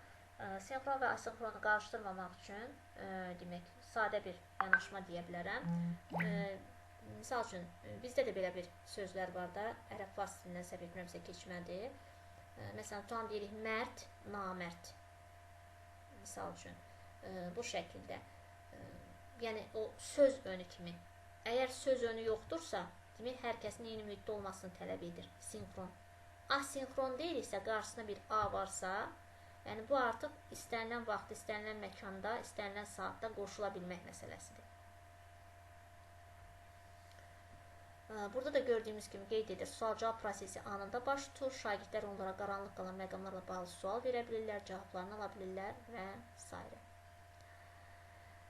Demək, sinxron tədrisin asinxron tədrisdən üstün cəhətlərini artıq düşünürəm biz vurğuladıq. Demək, burada həm müəllim, həm şagird yoldaşlar arasında canlı əlaqələrin qurulması, həm bir-birlərinə informasiyanın ötürülməsi, müzakirələrdə iştirak etmək və anında əks əlaqənin alınması. Bu, sinxronun asinxrondan ən üstün tərəfidir.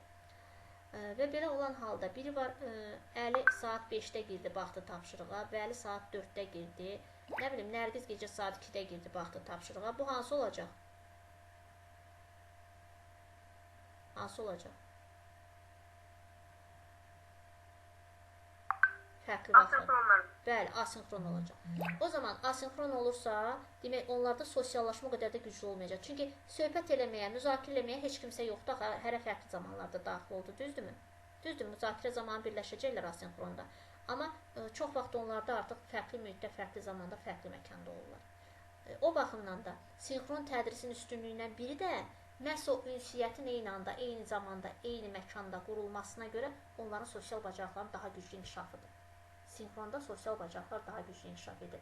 Bax, bunları yadınızda saxlayın, sizə seçimli testlər düşəcəkdir. Sinxron üçün sinxrona aid olanları seçin, asinxrona aid olanları seçin. Demək, sinxrona aid olanlar nələrdir? Bax, buradakıları özünüz üçün qeyd edə bilərsiniz. İştirakçılar arasında canlı əlaqə. Çünki sinxrondur. Hamı bir-birini görür, eşidir. Hazırda biz sizin nə olduğunuz kimi.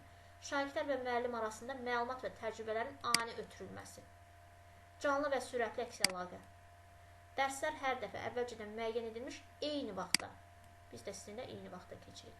Şagirdlər arasında ünsiyyətin qurulmasını və sosial bacarıqların inkişafını təmin edir. Asinxronda isə belə deyil. Yəni, o sosial bacarıqlar da artıq nisbətən arxa planda qalır. Demək, asinxronda da bayaq vurğuladığımız kimi öncədən məlumatlar yerləşdirilir sistemə, yəni hər kəsə uyğun olan bir vaxt seçilir.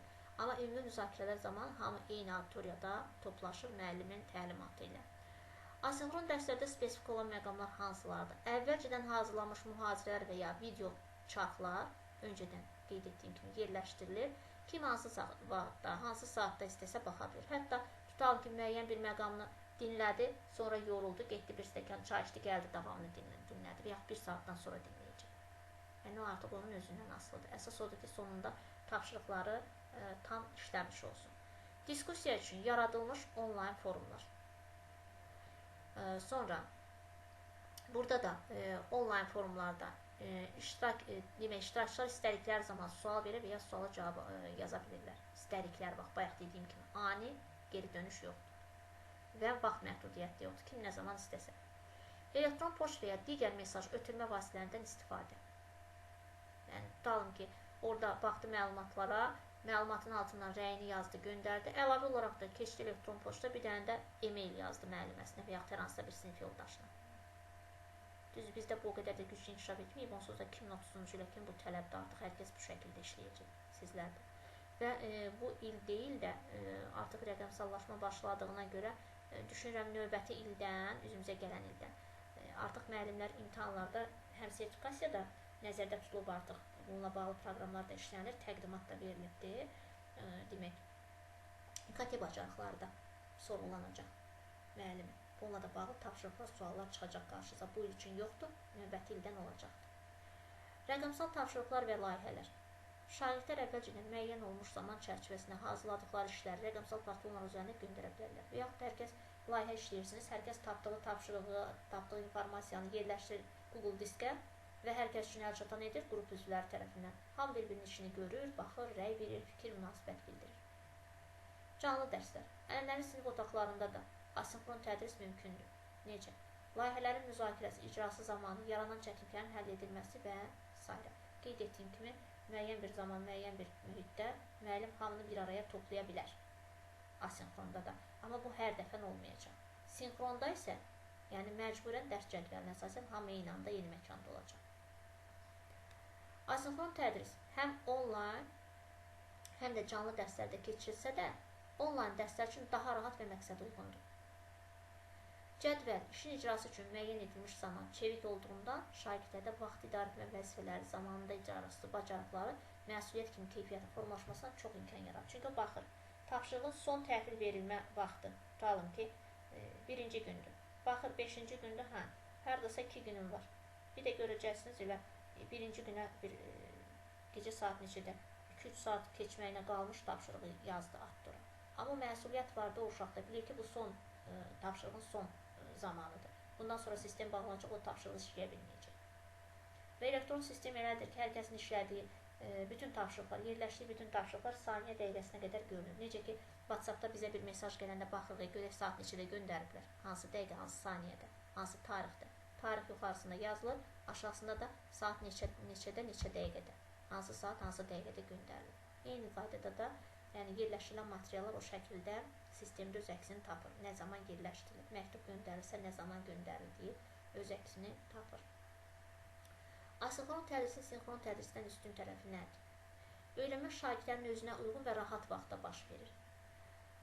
Ta uşaq deyə bilmir ki, misal üçün, müəllimə, mən nənəmgilə gedirəm, falan günü dərsdə iştirak edə bilməyəcəm, çünki kənddə işıq, internet olmur. Yəni, ha vaxtsa tapşırıq bitənə qədər bu uşaq gələcəkdə bir nənəsi gildə. Düzdür, o zaman tapşırığını rahat şəkildə işləyə bilər. Yəni, mühit orada önəmli deyil. Əslində, mühit olduğu mühit nə sinxronda, nə asinxronda, yəni önəmli deyil. Getdi, oturdu kənddə, oradan qoşuldu dərsə, yəni belə də olurdu da, özünüz bilirsiniz ki, şəhərdə, demələr, şəhərlər boşalmışdı, hamı rayona kəndə qaçmışdı. Və dərslərə də o şəkildə qoşulurdu, istər tələbələr, istər şagirdlər. Araşdırma və təhlil aparmağa daha çox zaman olur. Yəni, o başın üstə durub bir məcbur edən yoxdur, tezlə tapşırığın bitməsinə 5 dəqiqə qalır. O yüzden ona rahat zamanda və rahat vaxtda onu həll edir. Şagirdlər tapşırıqların yerinə yetirilməsi vaxtını seçməkdə, bayaq da dediyimiz kimi, sərbəstdirlər. Şagirdlərdən güclü motivasiya, özünü idarə etmə və vaxtın idarə edilməsi bacarığı tələb edilir. Digərində isə burada biraz motivasiya aşağı ola bilər. Çünki tək işləmək biraz onun üçün maraqsız görünə bilər. Amma sinxronda motivasiya daha yüksək olur asinxrona nisbətən. Bəs hibrid nədir? Hibrid öyrənmə sinxron və asinxronun qarışığıdır. Yəni, hibridin içərisində hər ikisi mövcuddur.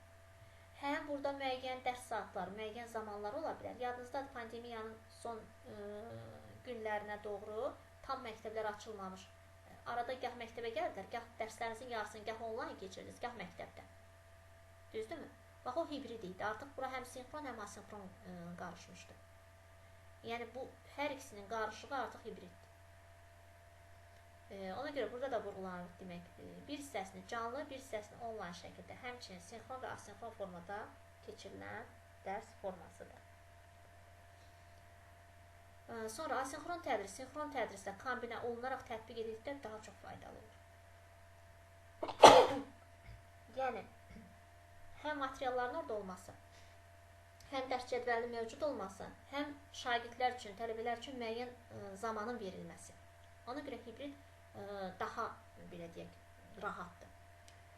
Və getdikcə çox böyük ehtimal, ən gecə 2030-cu ildən, ən gecə 2028-də ola bilər bu, artıq düşünürəm təhsil sistemində bu yanaşmalar olacaq. Məsələn, yavaş-yavaş hibridə, sonra tamamilə onlayna keçiləcəkdir.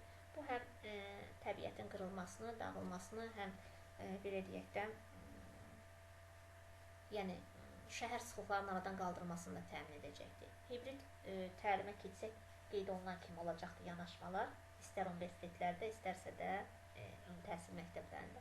Və demək olar ki, pandemiya artıq bir çox ölkələrdə təhsilə yanaşma və baxışları dəyişdi və bir çox ölkələrdə bu sistem artıq başlayıb pandemiyadan bu yana doğru və ənənəvi olaraq da artıq davam etdirilir. Bizdə isə hələ ki yoxdur və bəzən bizdə ümumiyyətlə online şəkildə təhsil alanların diplomu tanınmır digər ölkələrdən, amma əksər ölkələrdə artıq bu qəbul olunur. Bizdə bu pandemiyaya qədər onlayn dərs var idi mi, yoxsa ümumiyyətcə hazırlıq belə deyək də, mənim qruplarım var idi, amma biz təlimçi olaraq biz bilirdik də bu sistemi. Ona görə keçirdik, misal üçün biz keçirdik, video çəkilişlər aparırdıq. Çünki təlimlər zamanında biz canlı açırıq, Nazirliyin deyək ki, monitorinq şöbəsi qoşulur, digər monitorinq şöbələri, qiymətlənmə şöbəsi qoşulur və bizim fəaliyyətimizi izləyir. Bizim auditoriya münasibətimizdən tutmuş, dərsin məzmununa, məqsədinə qədər necə idarə edirik və bizdən həm video çəkilişlər istər və istədikləri vaxt onlar daxil olub çıxa bilirdilər. Yəni, bu bizdə çoxdan var idi, amma deyə deyək də, bu ümumi təhsil məktəblərdə və ümumi şəkildə yox idi belə bir şeylər. Və biz bunu artıq bildiyimizə görə, KT təlimçiləri olduğumuza görə, mən neçə illərdir ki, fərqli məzmunlarda keçirdim onlayn. Həm KT təlimləri keçirəm onlayn şəkildə, həm kurikulumu keçirdim, həm inklüzivlə bağlı fərdi təlimlər keçirdim. Yəni, bunu eləyənlərimiz var idi. Amma kütləvi dövlət səviyyəsində yox idi. Pandemiyadan sonra isə bu kütləvi hal aldı və o zaman bizlər, hansı ki bunu vaxtı ilə eləmişik, o təlimçilər cəlb olundu və biz Teams-i öyrətməyə başladıq. Respublika üzrə müəllimlərə artıq bu Teams-də bağlı tədris keçdik. Demək, burada da yenə istənilən halda, yəni bu hibrid təhsildə bu sinxronlu, bu asinxronlu deyə yanaşma olmayacaqdır. Yenə də həmin şagirdlərdir, həmin tərzlərdir, qavrama qabiliyyətləridir, mənimsəmələrdir və s. Bunlar mütləq şəkildə yerləşdirdiyiniz materiallarda da öz əksini tapacaq, onların səviyyəsinə uyğun tapşırıqların seçilməsindədir. Sonra burada da qeyd olunur, ümumiyyətlə müəllim öz yaradıcılığına əsaslanaraq istənilən onlayn tədris növləri birlikdə adaptasiya edə bilər. Bir növ birindən digərinə inteqrasiya edə bilər. Yəni, qarışıq şəkildə keçə bilər. Sorğu və araşdırma əsaslı təlim nədir? Əsasən bu yanaşma, bir növ belə deyək, müzakirə xarakterli bir yanaşmadır və məntiqi təfəkkürü, tənqidi düşüncəni, yaradıcılığı inkişaf etdirir. Çünki araşdırdıqca şagird daha çox nəticə əldə edir və insanın araşdırıb özünün kəşf etdikləri daha çox yadında qalır. Sorğular edirsinizsə, sorğular keçirirsinizsə, suallarla müraciət edirsinizsə, bu da onların düşünməsinə gətirib çıxarır. Albert Einstein'in ifadəsini qoyublar bura, mənim xüsusi bir istedadım yoxdur. Sadəcə çox güclü maraq hissim var. Yəni, nəyəsə maraq göstərəm, sonra o marağı həyata keçirmək üçün ona ardınca gedirəm. Və beləliklə də onda həmin sahələrlə bağlı istedad formalaşır. Uşaqlar da belə. Bir çox tədqiqatlar da göstərir ki, effektiv öyrənmənin açar məqamlardan biri təbii maraq hissinin aktivləşdirilməsidir. Bax, ona görə də diferensial yanaşma, yəni həddindən çox vacib olan bir yanaşmadır. Və burada da qeyd olunur. Məşhur, demək, IQ, intellektual quotient, emosional demək, intellekt və rasional, yəni idraki intellekt. Biz bunu da keçəcəyik sizinlə, demək, nəzəriyyələri keçəndə. Demək, təbii maraq hissi sual doğurur, suallar isə bizi cavab axtarmağa sövq edir. Bu axtarış isə yeni bilik və bacarıqlar əldə etməyə və beləcə dünyanı dərk etməyə yönəlir. Əslində bizim özümüzün belə ailədə, məişətdə və s. də bəzən belə bir hallarla qarşılaşırıq. Hər hansısa bir tutan ki, əşyanı gördük, hər hansısa bir aləti və yaxud hər hansısa bir yanaşmanı, tətbiq gördük. Yəni, o necə həyata keçirdiyini, necə əldə edildiyini bilməsək də başlayırıq düşünməyə. Bilmirəm, sizdə də belə hal olurmu? Mən belə bir qurğunu, mən belə bir şeyi necə yarada bilərəm? Belə deyək də, kurslar üsulu, əl üsulu ilə. Və YouTube-da da bununla bağlı çoxlu videolar var, maraqlı videolar var. Məsələn, sadə bir şeylərdən necə gözəl, qeyri-adi bir əşyalar düzəldilər və həqiqətən insanın əlindən tutacaq bir əşyalar olur. Yəni, nəyəsə əvəz edicilər düzəldilər. Bir də görsən, adi butulkadan, su butulkasından nəyəsə düzəldirlər. Məsəl üçün, o gündən qarşıma belə bir şey çıxdı. Butulkanın qapağı ağzında bağlı, butulkanın boğaz hissəsindən azca aşağıya doğru kəsdi. Su borusunun ağzına taxdı. Sonra onu fellə, qaynar fellə, isidə onu yapışdırdı krantın ucuna. Sonra həmin o kranta yapışdırdığı butulkanın qapağını açdı. Ora, demək, bir krantı bağladı. Birbaşa krantı bağladı. Ta orada hər hansısa bir alətdən istifadə etsin, onun nəysə bir kanallarını açsın ki, onu krantla bir-birinə calasın. Belə bir şey çox rahat şəkildə də düzəltdi və suyu da axıdıb eləmədi. Yəni, maraqlı belə bir videolar çıxır qabağıma hərdən. Demək, burada da, yəni, tutalım ki, insanın həm ehtiyacları olduqda belə bir yaradıcılıq ortaya çıxır. Və bir də düşündükdə, nəysə gördükdə, nəysə prototipini yaratmaq istədikdə. İntellektual maraq ilə öyrənməni uzlaşdıran sorğu və araşdırma əsaslı təlim elmi metodun tədris prosesinə uyğunlaşdırılmış modelidir. Niyə? Çünki hər hansısa bir elmi iş yazılanda, bir elmi əsər, bir elmi kəşf həyata keçiriləndə orada da nə edir? Həmin o elm adam ilk öncə sorğular keçirir, təhlillər aparır, anketlər doldurulur, sonra apardığı sorğuları, izlədiyi, müşahidə etdiyi nəticələri yan-yana qoyur, bir-bir onları təhlil edə-edə başlayır onları demək götür-qoy etməyə. Araşdırmalar aparır. Və nəticədə gəlib son bir nəticənin üzərinə çıxır. Ya özünün elmi kəşfini edir, ya özünün elm əsərini tamamlayır, nə isə bir elmi işi qoyur ortaya. Ona görə deyilir ki, elm metodun tədris prosesinə uyğunlaşdırılmış modelidir. Yəni bir növ sadə elmi araşdırma deyə bilərik. Belə ki, şagirdlər öyrənmə prosesinə sual vermək, hipotezlər, yəni fərziyyələr irəli sürmək, müşahidə etmək, araşdırma aparmaq, nəticə çıxarmaq və nəticəni yoxlamaqla araşdırma xarakterli fəaliyyətə cəlb olunurlar. Yəni bir növ layihə dərslərdə olduğu kimi. Bu fəaliyyət özlüyündə müxtəlif bacarıqların məqsəd müəyyənləşdirmə, vaxtı və prioritetləri idarə etmə, informasiyanı emal etmə, komanda ilə işləmə, yazılı və şifahi ünsiyyət, sonra tənqid etmə. Tənqid etməkdə tənqidlə təhqir təbii ki, fərqli bir şeydir. Yəni prosesi tənqid etmək, dəyərləndirməkdən söhbət gedir. Problem həll etmə və dəyərləndirmə. Bütün bunların inkişafına şərait yaradır. Eynən layihə dərslərdə olduğu kimi. Çünki əgər qarşımızda hər hansısa bir sorğu sual qoyulubsa və bunun araşdırılması tələb olunursa, o zaman biz nə edəcəyik? Qarşımıza məqsəd qoyuruq, bu sualın cavabını tapmaq və yaxud da bu nəticəyə çatmaq. Və bəzən şagirdlər bir-birinə hətta tez-tez xatırladılar. Uşaqlar, vaxtımız azdır, tez olun, tez düşünün, başqa nə edə bilərik, necə edə bilərik? Bax, bu da onlarda vaxt idarə etməni və sairəndə formalaşdırır. Sorğu və araşdırma əsaslı təlim modeli şagird mərkəzli yanaşmadır.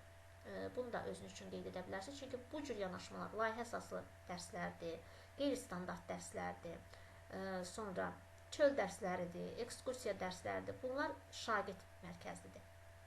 Çünki şagirdin maraqları üzərindən həmçinin prosesin mərkəzində dayanan şagird olur. Sorğunun da cavabı. Müəllim bir dənə sorğunu atdı ortaya. Vəssalam. Sorğunun cavabını uşaq axtaracaq. Elmi kəşfi uşaq edəcək. Hər hansısa bir layihəni uşaq planlaşdıracaq. Hər hansısa bir detalın qurğunun prototipini uşaqlar yaradacaq. Yəni bütün prosesi uşaqlar idarə edəcək. Sadəcə müəllim fasilitator rolunda olacaqdır və mərkəzdən onları idarə edəcək.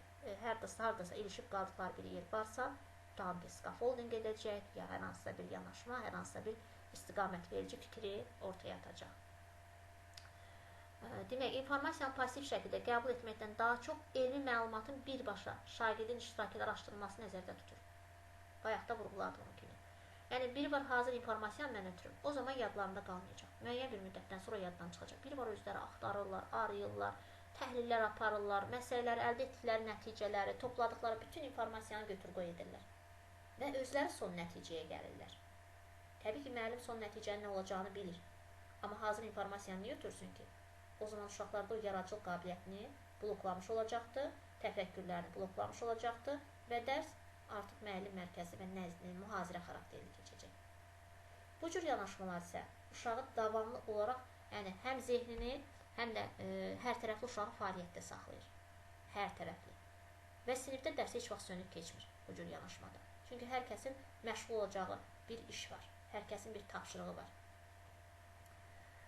Demək, sorğu və araşdırma əsaslı öyrənmə ilə bağlı tədqiqatları ümumiləşdirəndə öyrənmə prosesi kimi onun əsas komponentlərini belə sadalamaq olar. Hansılardır? Yönləndirmə, əsas sualın qoyulması və hipotez fərziyyələrin irəli sürülməsi, sonra araşdırma, nəticə və nəticələrin müzakirəsi. Düzdür, müzakirə digər mərhələlərində aralığında baş verə bilər. Məsələn, tutalım ki, əsas sual qoyuldu, hipotezlər irəli sürüldü. O fərziyyələri müzakirə edib, müzakirənin tutalım ki, 10 dənə hipotez irəli sürülüb, 10 fərziyyəmiz var əlimizdə. Hatta onları müzakirə edib, biraz belə deyək də, əliyi bələkdən keçirəndən sonra 3 əsas fərziyyənin üzərində qaldıq. Sonra o istiqamətdə araşdırma apardıq. Yoxsa elə göz yumulu bütün söylənilən fərziyyələrin ardınca getsək, o zaman bu yanaşmanın sonu olmayan bir tərəfə gedib çıxaracaq. Ona görə burada da istəsəniz müzakirələr və yaxud da mən deyərdim ki, vacibdir ki, bu mərhələdə də demək müzakirələr təşkil olunsun ki, əliyi bələkdən keçirəsiniz, son nəticənin üzərindən geçsinlər. Sonra araşdırsınlar. Zaten araşdırdıqdan sonra 3 dənə seçim varsa, onun ikisini də atacaqlar, birinin üzərində qalacaqlar. O biri ilə gedəcəklər, nəticəyə biri ilə gələcəklər. Və əldə etdikləri nəticəni, həmin o son fərzi hipotez nə etsə, müzakirə edib son qərarlarını verəcəklər. Və burada da vurğulanır, dərs şagirdlərin məqsədə yönləndirmə ilə başlayır. Biz öncədən də nə demişdik? Dərsi qurarkən müəllim mütləq şəkildə nəyi elan etməlidir? Yadınızdadırmı? Nəyi elan etməlidir? Təlim nəticəsini elan etməlidir. Təlim nəticəmiz bizim məqsədimizdir, düzdürmü? İlk öncə müəllim məqsədi vurğulayır, yəni təlim nəticəsini qeyd edir ki, uşaqlar, bax, biz əsas məqsədimiz budur, biz buna çatmalıyıq. Ondan sonra proses başlayır. Müəllim məqsədi qeyd etməklə artıq uşaqları yönləndirir. Yəni, hara gedəcəksiniz, nə axtaracaqsınız, nəyi tapmağa çalışacaqsınız. Misal üçün, tutal məqsədimiz budur ki, bu dərsin sonunda deyək ki, şagirdlər müəyyənləşdirsinlər ki, məsələn, nəyi müəyyənləşdirsinlər? Nə bilim, tutalım ki, fizikadan müəyyən bir məzmunu, müəyyən bir kəşfi, bir kəşflə digərinin arasında olan əlaqə, oxşar və fərqli tərəflər və s. Məqsəd bəri başdan elan olunduqdan sonra artıq onlar həmin o istiqamətdə yönəlib gedəcəklər. Sonra yenə də burada da sorğu və araşdırma əsaslı təlimdə də şagirdlərin yaş səviyyələri, şagirdlərin qabiliyyətlərinin səviyyələri, yəni kim nə qədər yükü götürə bilər məsələsi, həmçinin diferensiallığı da nəzərə alınmalıdır, onların fərdi, maraqları və s. Ona görə də burada da təqdim olunan hər hansısa bir informasiya varsa, müəllim tərəfindən şagirdləri yönləndirdiyi bir resurslar varsa, orada da video, şəkil, qrafik, diaqram, sxem, məzmun, oxumaq üçün hər hansısa bir nələrsə, yəni mövcud olsa daha yaxşıdır. Sonra burada necə keçirilməsi var? Maraq oyatmaq üçün hər hansı fenomenlə bağlı suallar verilir, yaradılan situasiya ilə bağlı şagirddə maneəni dəf etmək istəyi formalaşdırılır, yönləndirmə mərhələsi üçün yaradılan mühiti müəllim təqdim etməklə və ya şagirdlərin fikir soruşmaqla təşkil edir. Beləliklə, şagirdin öyrənmə, araşdırma marağı aktivləşir. Yəni, necə ki, digər dərslərdə dərsin başlanğıcında beyin həmləsi edirsiniz, müxtəlif suallar verirsiniz, şagirdləri aktivləşdirmək üçün, sinifi bir sadə şəkildə qaynatmaq üçün. O şəkildə öncədən hazırlanmış suallarınız olacaq. Çünki düşünürsünüzsə, əgər mən sorğu və araşdırma əsaslı dərs keçəcəm, bu dərsin bu şəkildə quracaq. Mütləq yenə də əlinizin altında başlanğıc üçün suallar olmalıdır. Məqsədi elan etdikdən sonra demək, sualla uşaqları aktivləşdirirsiniz. Sonra əsas suallar qoyulur. O sual ətrafında şagirdin fikirləri, yəni irəli sürdüyü fərziyyələr dinlənilir. Burada da həmin addımlardan vurğulanır, qeyd olunur. Növbəti addımda qeyd olunur. Yəni yuxarıdakı addımlardan gedir söhbət. Sualın qoyulması, hipotezin irəli sürülməsi.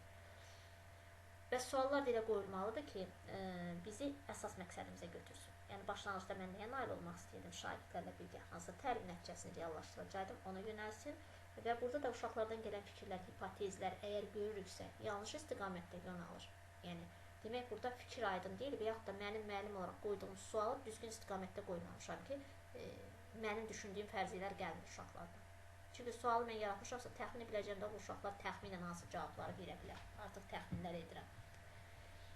Sonra araşdırma, demək, tədqiqat, fəaliyyət həyata keçirilir, şagirdlər araşdırırlar, demək, təhlillər aparırlar, məlumatlar, informasiyaları toplayırlar. Sonra burada da yenə bununla bağlı müəyyən, demək, nümunələr verilibdir, bitkilərlə bağlı. Məsələn, burada belə bir nümunə verilibdir. Şagirdlər müşahidə edirlər ki, müxtəlif otaqlarda eyni gündə, eyni torpaqda, eyni növdə əkilmiş iki bitkidən birinin inkişafı digərindən fərqlidir. Biri daha gözə gəlimli, digəri isə ondan boyca balacadır. Bu müşahidə şagirdlərdə sual doğurur. Niyə A bitkisi B bitkisindən daha yaxşı inkişaf edir? Artıq sual yarandı mı? Nə etməlidir? Təhlillər aparmalıdırlar, araşdırma, tədqiqat aparırlar və nəticələr təhlil edirlər, son olaraq lazım olan nəticəyə gəlirlər. Və burada araşdırırlar, nə ola bilər? İşığın düşməsi mi, sonra havanın temperaturu mu, otağın temperaturu mu və yaxud dibçəyin dibində olan torpağın tərkibi mi, nə bilim, torpağın havalanması mı, yoxsa həmin bitkinin sortu mu və s. və s. Artıq onu onlar təhlil edərəkdən müəyyənləşdirəcəklər. Və burada da qeyd olunur, şagirdlərin hər iki bitkinin gün ərzində ayrı-ayrılıqda neçə saat günəş işığına məruz qalmasını müşahidə edib qeydiyyat aparırlar. Aparılan təcrübə əsasında məlum olur ki, gün ərzində A bitkisi B bitkisindən 3 saat daha çox günəş enerjisi qəbul edir.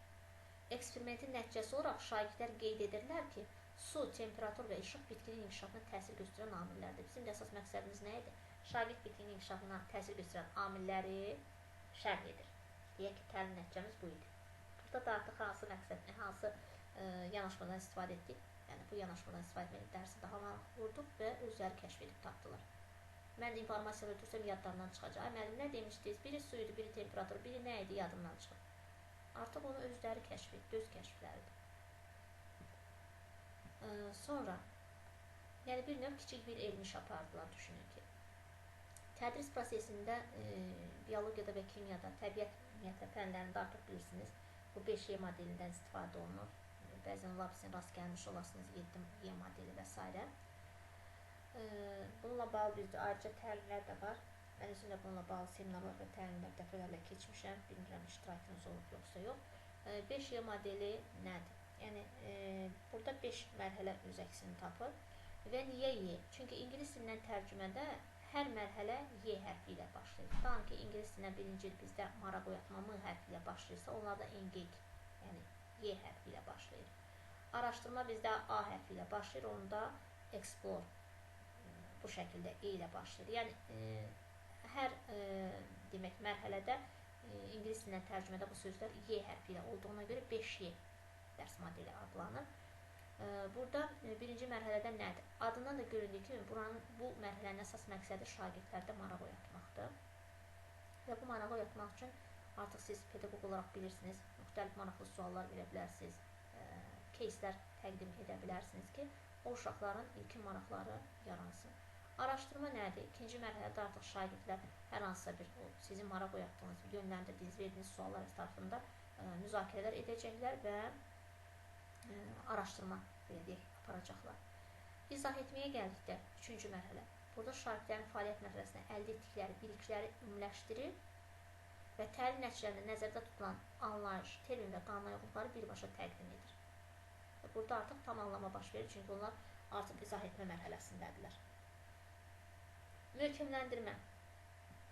Burada artıq adından göründüyü kimi özlərinin əvvəlki bilikləri və indi dərinləşdirdikləri, əldə etdikləri nümunələrdir, informasiyalardır. Yəni, onlarla bağlı artıq biraz da həmin o proses onların beynlərində, informasiyaların beynlərində həm möhkəmlənir, həm də daha da çoxalır. Sonuncu 5-ci qiymətləndirmə mərhələsi.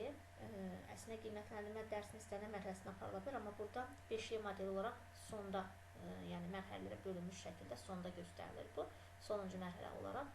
Burada belə adından göründüyü kimi artıq qiymətləndirmənin aparılması, həyata keçirilməsindən danışır və burada müəllim artıq qiymətləndirməni necə aparacağı, yəni tapşırıq mı verəcəkdir, təcrübə mi verəcəkdir, yəni artıq o sizin özünüzdən asılıdır. Sonra, sorğu və araşdırma əsaslı öyrənmənin müsbət cəhətləri nədir? Yəni, sorğu və araşdırma əsaslı öyrənmədə bu modeldən də deyir, istifadə edə bilərsiniz 5Y modelindən. Öyrənmə prosesi şagirdlərə daha maraqlı və mənalı gəlir. Şagirdlər cəlb olunduqları fəaliyyətlərdə təcrübə bacarıqlar əldə edirlər. Çünki özləri araşdırır, özləri tapır, özləri praktik təcrübələr aparır və s. Yəni, bunların hamısı haqqında demək olar ki, bayaqları artıq vurğulamışıq. Və burada yenə də qeyd etdiyim kimi, siz şagirdləri nə qədər yönləndirsəniz də, nə qədər onlar özləri araşdırıb, özləri kəşf etsələr də, yenə də nəzarətinizdə saxlayırsınız, yenə də lazım gəldiyi halda istiqamətləndirsiniz, yönəldirsiniz. Çünki fasilitatorun birbaşa burada iştirakı olmadan mümkün deyil. Yenə də nəticə o qədər də ürəkaçan olmayacaq. Ona görə sizin funksiyanız burada çox önəmlidir. Fasilitator funksiyanız yol göstərən, istiqamət verən kimi hər zaman onlarla birlikdə olmalısınız. Amma hazır informasiyanı ötürməyəcəksiniz. Gərək problem əsaslı öyrənməyə keçə bilərik bunda, yoxsa nə düşünürsünüz? Çünki burada bəzi məqamlar var. Dayanaq yoxsa gedəkmi? Suallara düşən bəzi məqamlar var. Beyin yorulubsa getməyək, dayanaq. Çünki bu bizim üçün vacib olan mövzulardandır. Amma 15 dəqiqə. Məncə qalsın, çox oldu elə bil. Önəmli qalsın bu. Tamam, bugün informasiya biraz çoxdur. Demək, bura qədər dediyimizlə bağlı kiminsə sualı varsa buyursun. Kiməsə qaranlıq qalan bir məqam varmı? kimisə birində bir sual işarəsi yarandısa desin. Kimin sualı var? Sualınız var? Yoxdur. O zaman bu mövzu ilə bağlı hələ ki bizim testimiz olmayacaq. Çünki mövzu tamamlanmayıbdı. Bölmə tamamlanmadığına görə, paragraf tamamlanmadığına görə testimiz də hələ ki yoxdur. Və bu da sizə bir fürsət olsun. Köhnə testləri kim ki işləməyibdi, mütləq şəkildə işləsin. Biz bir də sizinlə görüşürük. İnşallah bazar günü. Bir də bir xahişim olacaq sizdən. Şənbə günü görüşmək, yəni sabah görüşmək imkanımız varmı? Ola bilsin ki, bazar günü tezdən mənim vacib işim çıxa bilər, ola bilər ki. Yəni hələ dəqiqləşməyibdi, amma istəmirəm ki, dərsin vaxtı ortada gitsin. Sabah görüşə bilərik. Sabah. Axşam mənə olar, axşam. Çünki səhər dərslərim var. Gündüz dərsim var əslində. Hamıya axşam uyğundur, sabah axşam.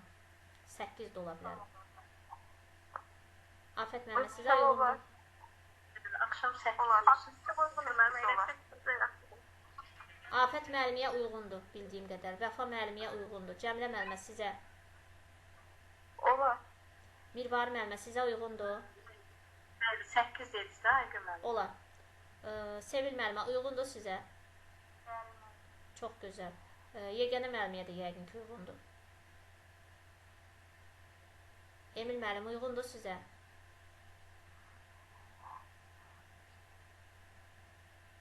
Emil müəllim. Sabah axşam 8 uyğundur. Tamam. 2 nəfərdən səs gəlmədi. Tamam. O zaman bazar gününün dərsini sabahları axşam 8-ə salaq, zəhmət olmasa. Buyurun. Buyurun. Bəli. Onu bayaqları mən canlı izah deyirsiniz, yoxsa video izahları deyirsiniz?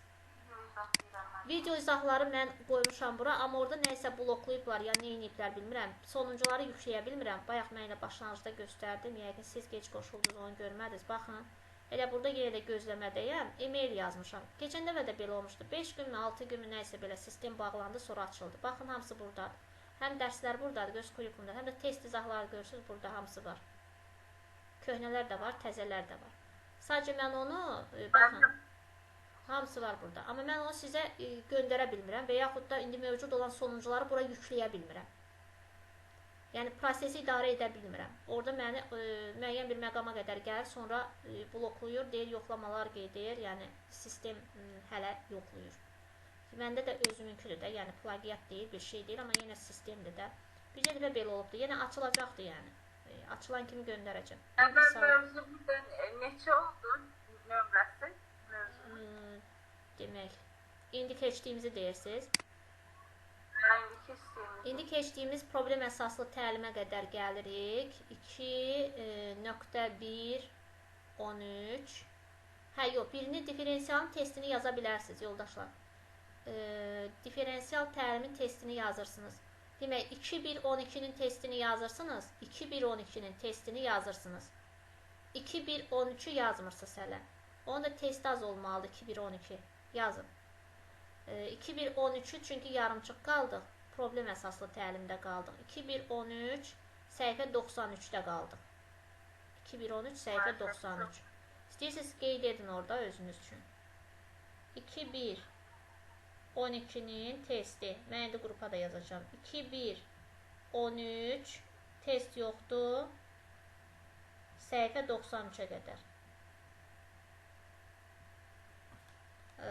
Və bizim də sizə mənim göndərəcəyim testlər əvvəlkilərin izahı olubdur. Mən sizə göndərmədiyim izahlar idrak taksonomiyasındandır, eləmi? Hardan qalıb izahlarım mənim? Test izahı. Elə ki, taksonomiyadan sonra getmədik. İdrak taksonomiyasını izah etdik, eləmi? Yoxsa yoxmu?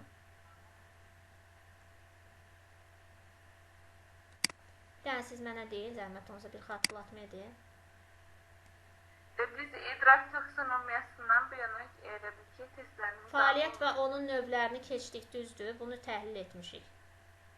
Fəaliyyət və onun növlərini eləmişik. Bundan sonra, demək, bizim hansı testimizin izahlarını əslində onların da hamısının izahı var. Onları da göndərəcəm sizə. Demək, bulum, təmdir öyrənmə prosesinin təşkili, təfəkkürə aid testlər. Bu siniflər üzrədir, bu heç. Əslində, yəni köhnə də olsa izahlar göndərəcəm. Hamısını göndərəcəm. Göndərəcəm, narahat olmayın. Fərqli testlərin izahı var, hamısını göndərəcəm. Bir neçə dənəsini açmışam, açıqdır, yəni girib mənim səhifəmdən baxa da bilərsiniz. Hansı ki... Baxmışam mənim. Tamam. Bir de bazı 100-dən 20-yə qədər etik davranışlar edir, ona baxdım. Demək olar ki, orada hamısı var. Sadəcə bu sonuncu 2024-ün kitabının təhlili yoxdur. Onları da dediyim kimi, onları da bir neçə dənəsini yerləşdirmişəm, səhv etmirəmsə təsvir. Axı sizdə YouTube-da video aldı, mən azı gördürürəm. Yox, mən görünən eləmişəm də. Misal üçün, mən gizli edirdim, ancaq öz tələbələrimə verdim. İndi o günləri görünən etmişəm, indi bilmirəm. O da hamısını birdən aça-aça getdim, sonra yükləməli alınmadı. Bəlkə də elə problem o yaradıb mənim üçün. İndi deyirsiniz, indi yaxı hatırlayıram. Yox, hamısı açıqdır və əl çatandır. 10-15 dənə yəni orada. Orada, baxın, orada üzv olun, kanala abunə olanda hamısı görsənəcək. Bəlkə siz elə belə girib baxırsınız, axtarırsınız. Orada çoxdur da. Baxın, orada nə qədər video var. Bax, indicə də bir də göstərirəm. Orada həddindən çox video var. Baxın, hələ nə qədəri, belə deyim də, hələ yüklənmir. Görürsünüz, bunların hamısı, görürsünüz, hamısı dərs izahlarıdır, hamısı test izahlarıdır. Digər səhifədə də var, 43, bu yanda da var. Görürsünüz, hələ bax, o birisi səhv. 43 dənə video, bu dəqiqə orada 43 dənə video var hazırda. Məndə göstərmir onlar, baxaram yenə. Hə, indi mən linki ataram, siz qoşularsınız. Qrupa, mənim YouTube kanalıma qoşulsanız rahat izləyə biləcəksiniz orada. Qoşulmuşsunuz, yoxsa sadəcə elə belə izləmişsiniz? Hə, qoşulsanız hər bir şeyi görəcəksiniz. Bir də irəli gedin o səhifədə. Mənim öz tərəfimə keçin də, ümumi YouTube-da qalmayın. Mənim öz tərəfimə keçin, görəcəksiniz. Bəlkə də dediyim kimi, problem elə siz tərəfə də yansıyıb, qarşı tərəf, ona görə problem yaranır. İndi meylə görək nə cavab gəlir. Açılacaqdır, keçən səfər oldu, yəni tez açıldı. Bu qədər. Deməli, mən sizə göndərəcəm.